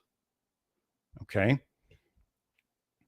So that's just an idea of how you might keep some more friends these days. I see so many people cutting people out for like the smallest reason. Or like for some of you folks who are Christians, let's say, and somebody else interprets a verse in a different way than you do. You all know that there are plenty of people out there who are like, oh, nope, you're gone. That unacceptable. You're done. You interpreted that the wrong way. Then you run out of friends and potential people you could work with if times get rough in the future. You can be friends with people and not have to tell them how to do everything your way. Okay? So that's what I got. I was kind of all over the place today. I'm going to wrap it up. It's 12:15. Hope you all enjoy that. Thank you, everybody, for the super chats. Hope you all got some useful information out of this today. I was kind of ramped up today. So let's go through the links. Joe's putting up the links. So our past live streams, you can find them at that link there. You can also find them under the live tab on our youtube.com/nutrition detective page. Then on X, I'm NutriDetect. I couldn't fit the whole name. Seems like I'm getting pretty heavily suppressed these days. So they've been doing this to quite a few people. If you followed me on X and I want to check to see if you're still following me, because they've been unfollowing people to keep my number exactly the same. So nutritiondetective.com is our main website. That is where you can find the supplements, the testing and consultation, and the Love Your Liver program under the membership tab. He's doing that one. Yeah. So you can find the Love Your Liver program, which is my life's work, which I'm going to be working on consolidating and updating and all that stuff. This is the stuff without testing. You can go to members.nutritiondetective.com, or you can go on the main website, nutritiondetective.com. You can go into the membership tab. It's a one-time fee. It's not a subscription anymore. It's just a one-time fee, and then you're in for good. So Joe put up the link to episodes 53 and 71. Those are the basics on the toxic bile paradigm, what we used to call toxic bile theory, but we have upgraded it. So it is now a paradigm because it's fitting in so many things so well. And I love it, you guys, when you come to me and tell me that toxic bile paradigm makes sense out of why you felt better or worse on all the things you did in the past. That's what I want to hear. I want to hear that this stuff makes sense, because, I can say it makes sense in my head, but when people are out there doing it and living it, then that helps. Joe, what was the other thing you just put up? Oh yeah, that's the nutrition, the shop. So there's 2 stores on the website at nutritiondetective.com. There's the shop, which is for people who are not in the Love Your Liver program. That's the normal public store. Then there's the VIP store, which is where Love Your Liver people can buy stuff at a discount. If you're in the Love Your Liver program, you get a discount on our supplements. So if you're going to be buying a lot of our supplements, you might want to just join the Love Your Liver program for that discount anyway. And you can get discounts on the more items you buy of something. So I think that, Joe, you got anything else? Any other links that we forgot? We are, just as some news again. Oh yeah, consultations. Yes. So consultation tab on the website if you want to work with one of our health facilitators. Yeah, so there's that. And then, like I said, the Zeolite with a Y hopefully is coming out this week. Do not email Julie. For those of you who are big, huge fans of our products, we are actively working on an affiliate program so that you can get a bonus for helping promote our stuff to other people. So that is it going to be, don't email Julie about it. We will announce it everywhere. So yeah, that's kind of exciting because we do want to reward all you folks who trust us and use our stuff, and you want to tell other people about it and get rewarded yourself for doing that. That is something we are going to be working on. John, you can email Julie when you have questions that are not related to stuff coming out or stuff that I say on the live stream. Yeah. If you guys, I give the information here on the live stream if I have it and it's okay to give.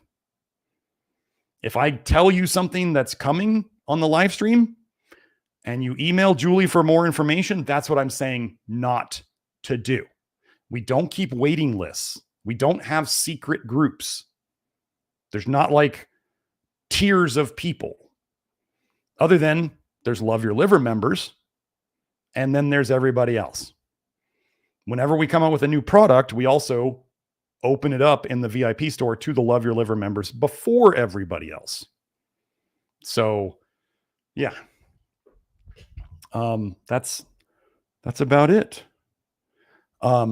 So we will see you all next week. We'll be doing another oh wait, did I just see one? Oh, that's a good question, Havar. Okay, well, I'll answer this because it's kind of a compliment. It's a compliment too. Havar said, your face is a lot more masculine compared to a few years ago when it looked more puffy and estrogenic. Do you think this is because you got the copper out? I think that's a huge part of it. I think the vitamin A and the copper. Now, other things I have done. I mean, okay, Kelsey has a new thing that we are testing.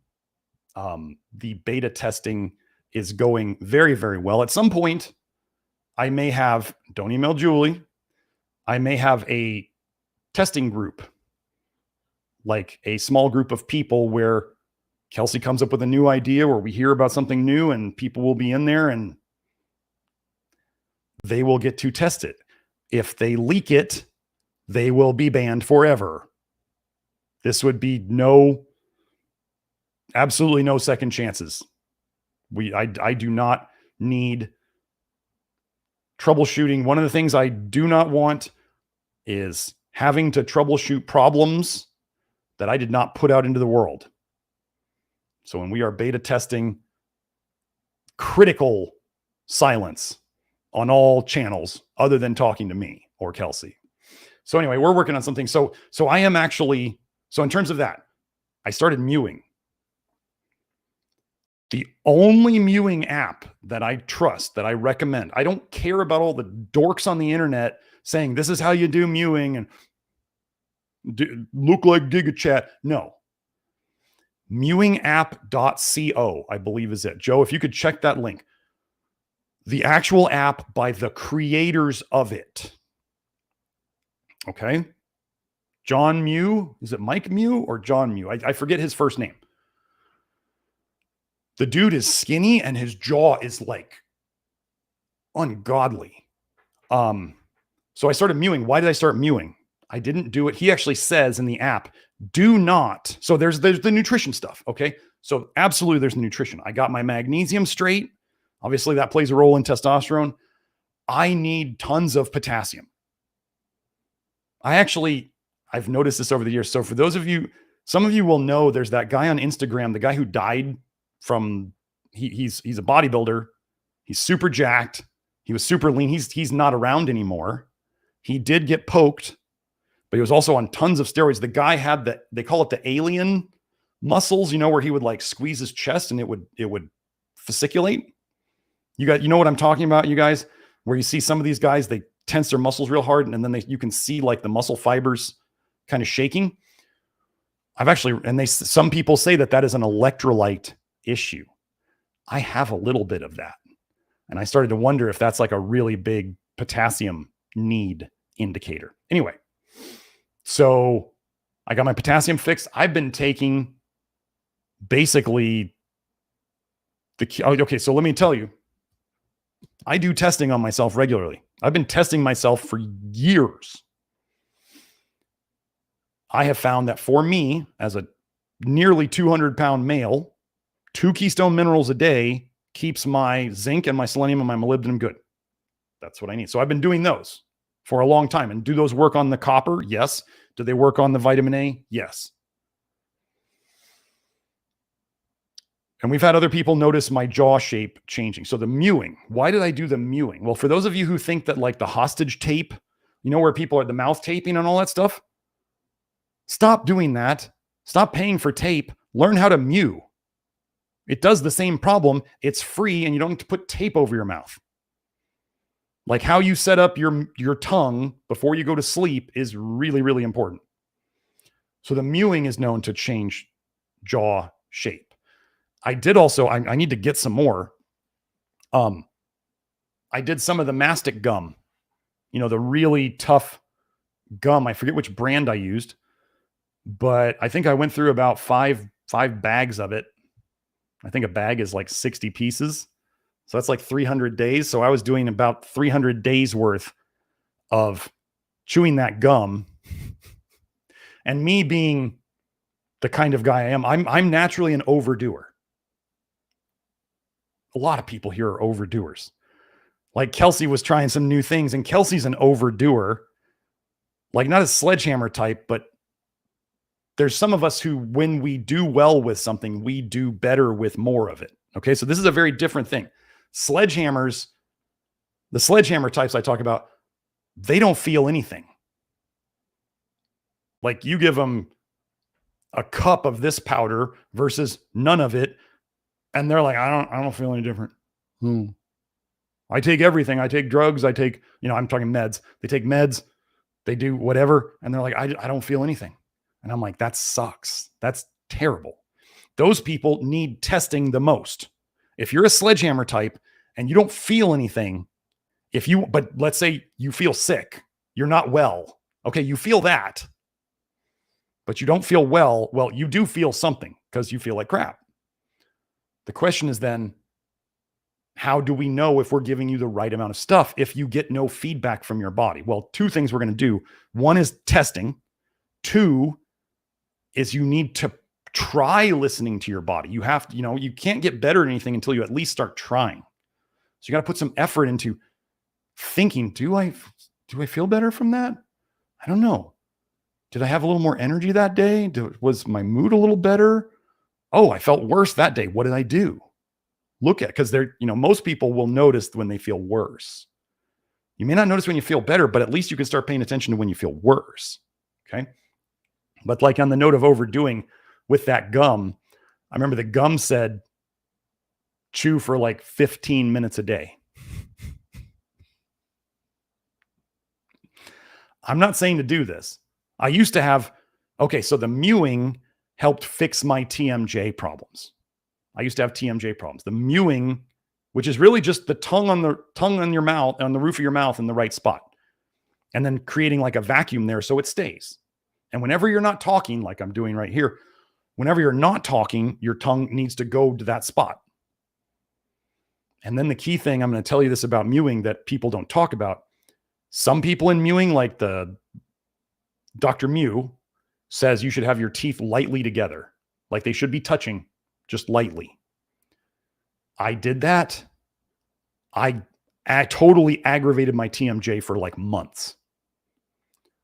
Kelsey, whose mom is a dentist, her mom said the goal is to find the position of your jaw where there's the least tension, like where you're the most relaxed, right? That makes sense.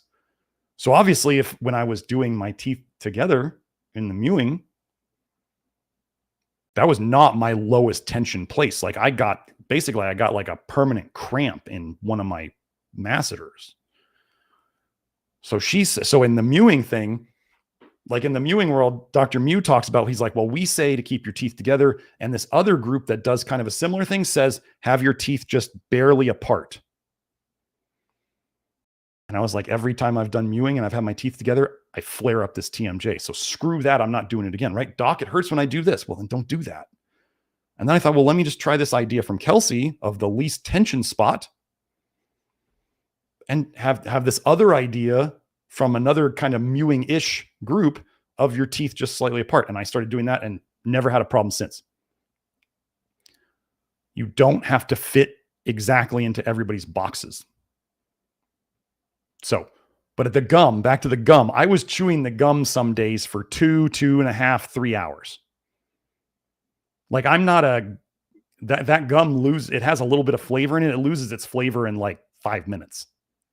I don't chew gum to chew it for the flavor. I chew it I'm chewing it just to chew it.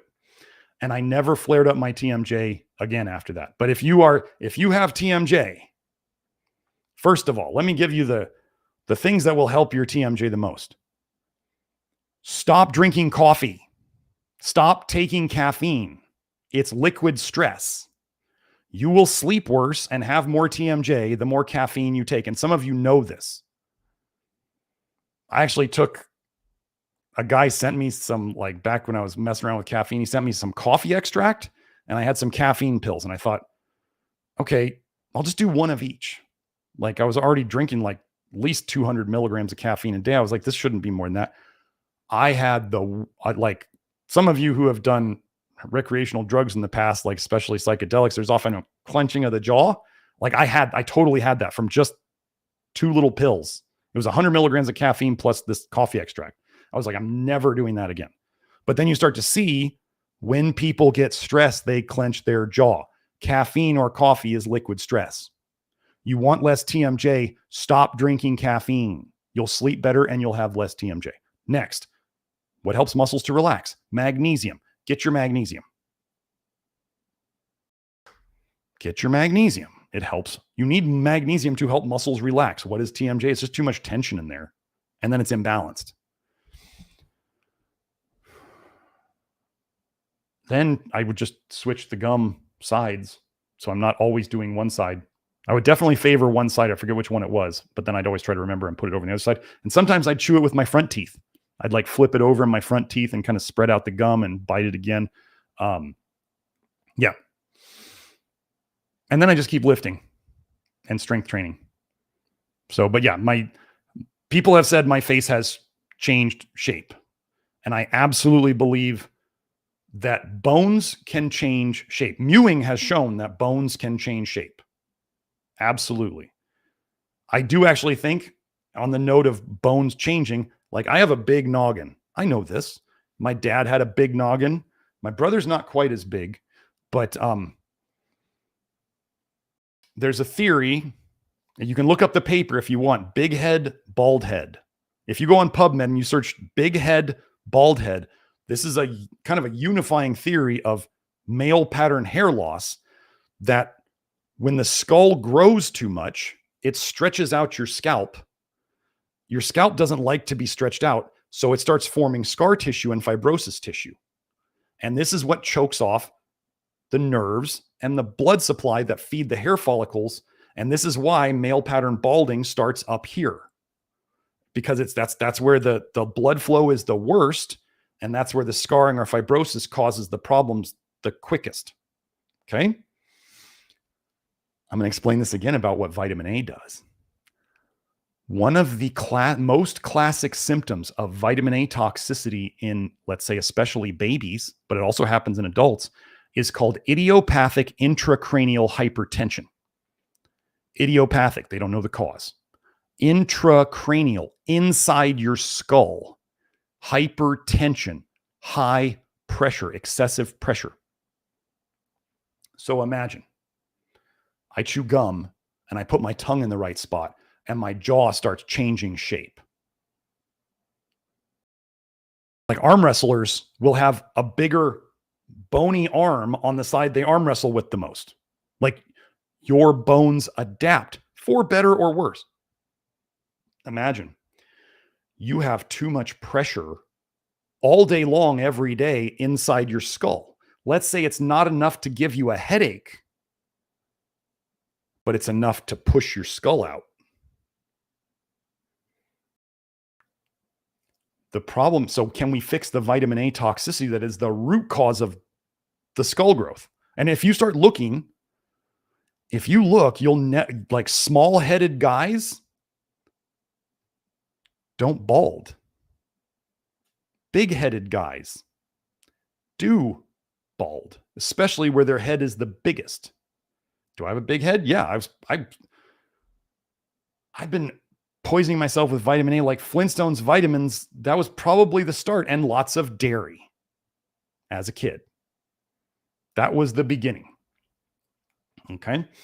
So yeah, so can we make the head shrink? Probably not, because unless you wanted to wear like something that was squeezing your head all day, that's not going to be fun. But what we can do is we can remove the toxicity. Actually, on that note, I was talking to William, and the hair regrowth program. If those of you who have noticed, it's coming back in. I'm looking at the back. I'm not going to turn around right now, but I can see it's moving up the new growth, where it's starting to grow in back more like normal. It's creeping up the back of my head. Like every time I'm doing every week, I'm making more progress. It's really cool. So the hair regrowth program, I forget the exact name of it. My goal this week is to finish the beta form of it. So those of you who want to, don't email Julie. I'll announce it. We'll send out newsletters. If you wanted to know about it, it would probably be best at this point to make sure you are signed up for our newsletter. So that you can find at nutritiondetective.com up at the top. So sign up for those newsletters, and then I will announce it there. But yeah, it's pretty cool. It's working. It's slowly working, but it's working. So yeah, there will be stuff in there. Is it going to be some work? Yeah, it's going to be some work.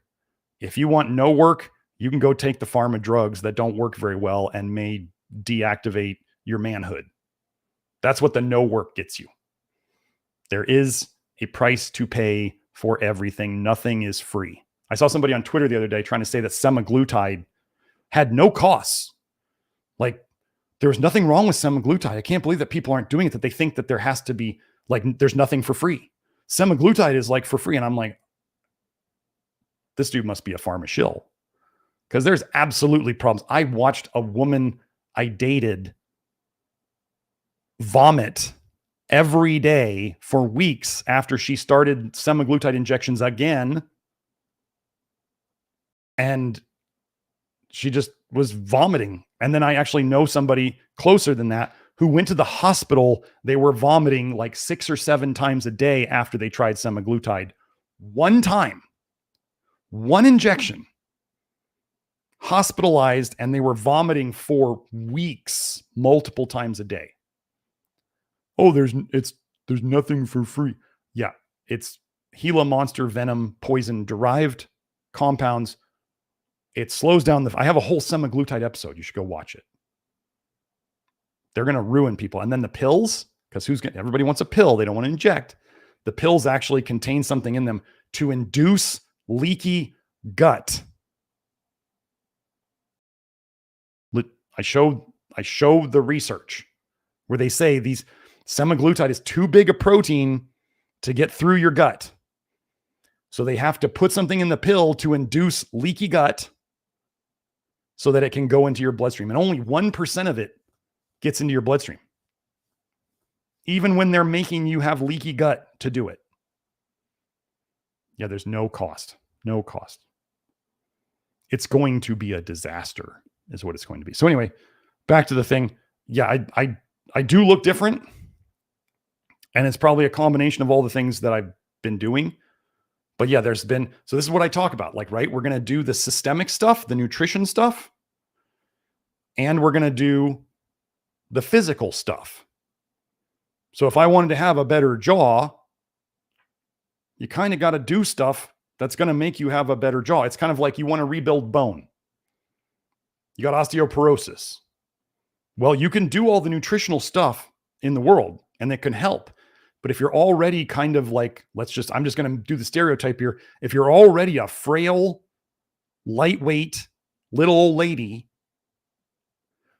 your body isn't putting weight on the bones. What makes your bones build? You got to have the stuff there to build them. You got to load the bones. If you're a little 105-pound lady, you're not loading your bones. You want to know the one thing that obese people never get? Osteoporosis. Does that make sense? They are loading their bones every single day. Their bones are always under load. You would think that if they got osteoporosis, they'd just be falling apart. Their hips would just be snapping everywhere because it's so much weight. Well, they don't. The last I heard, the highest bone density ever recorded was by the guy who was squatting the world record weight at that time. He loaded his bones the most. He had the highest bone density ever recorded. Does that make sense? So if you're out there and you want to build your bone density, you either need to do loaded weight-bearing stuff in the gym, or even you ladies who don't want to do a lot, get a little weight vest. Wear it when you walk. Start doing some arm training and some leg presses or some squats or whatever you choose to do. Lunges. Load the bones. You have to send the signal for them to build, and then you need to have the things around to help them build, and then you need to not have the things around that ruin bones, like vitamin A supplements, well, vitamin A in general, and vitamin D supplements. Don't take vitamin D supplements. They raise your calcium by pulling it out of your bones. Vitamin D supplements do not build bones. This is why the whole vitamin D fad has never fixed the osteoporosis epidemic, because it's making it worse, which is exactly what they want. Don't take the rat poison. Oh, and also, I did at some point, I've talked about this before, at some point I had to realize that I simply ate too much. I tend to eat more than I need to. And over the years, some of you who understand, if you've built a business and whatever, there was alcohol at times. So all those things contributed, and all those things we have fixed. And here we are today. So yeah, that's that. So, okay. So thank you. That was a very good question. I know I explain it a lot. I over explain, but anyway, I think we're going to wrap it up. Yeah. Somebody said borine trioxide. That's the new way we say it. Borine trioxide, or the other two 3-letter acronyms that shall not be mentioned. Should I start saying them backwards? I don't want to risk that. Okay. Well, anyway, hope you all had a good day. I will talk to you later. Remember, don't email Julie about the things I talked about today. There is no waiting list. I will tell you all when it happens, and we will announce it on Twitter, and we'll announce it probably on the YouTube comment page where I can make posts and all that stuff. So you'll see it. Don't worry. You're not going to miss it. Okay. Have a great week. Thank you for all the super chats. I will see you all next time. Bye now.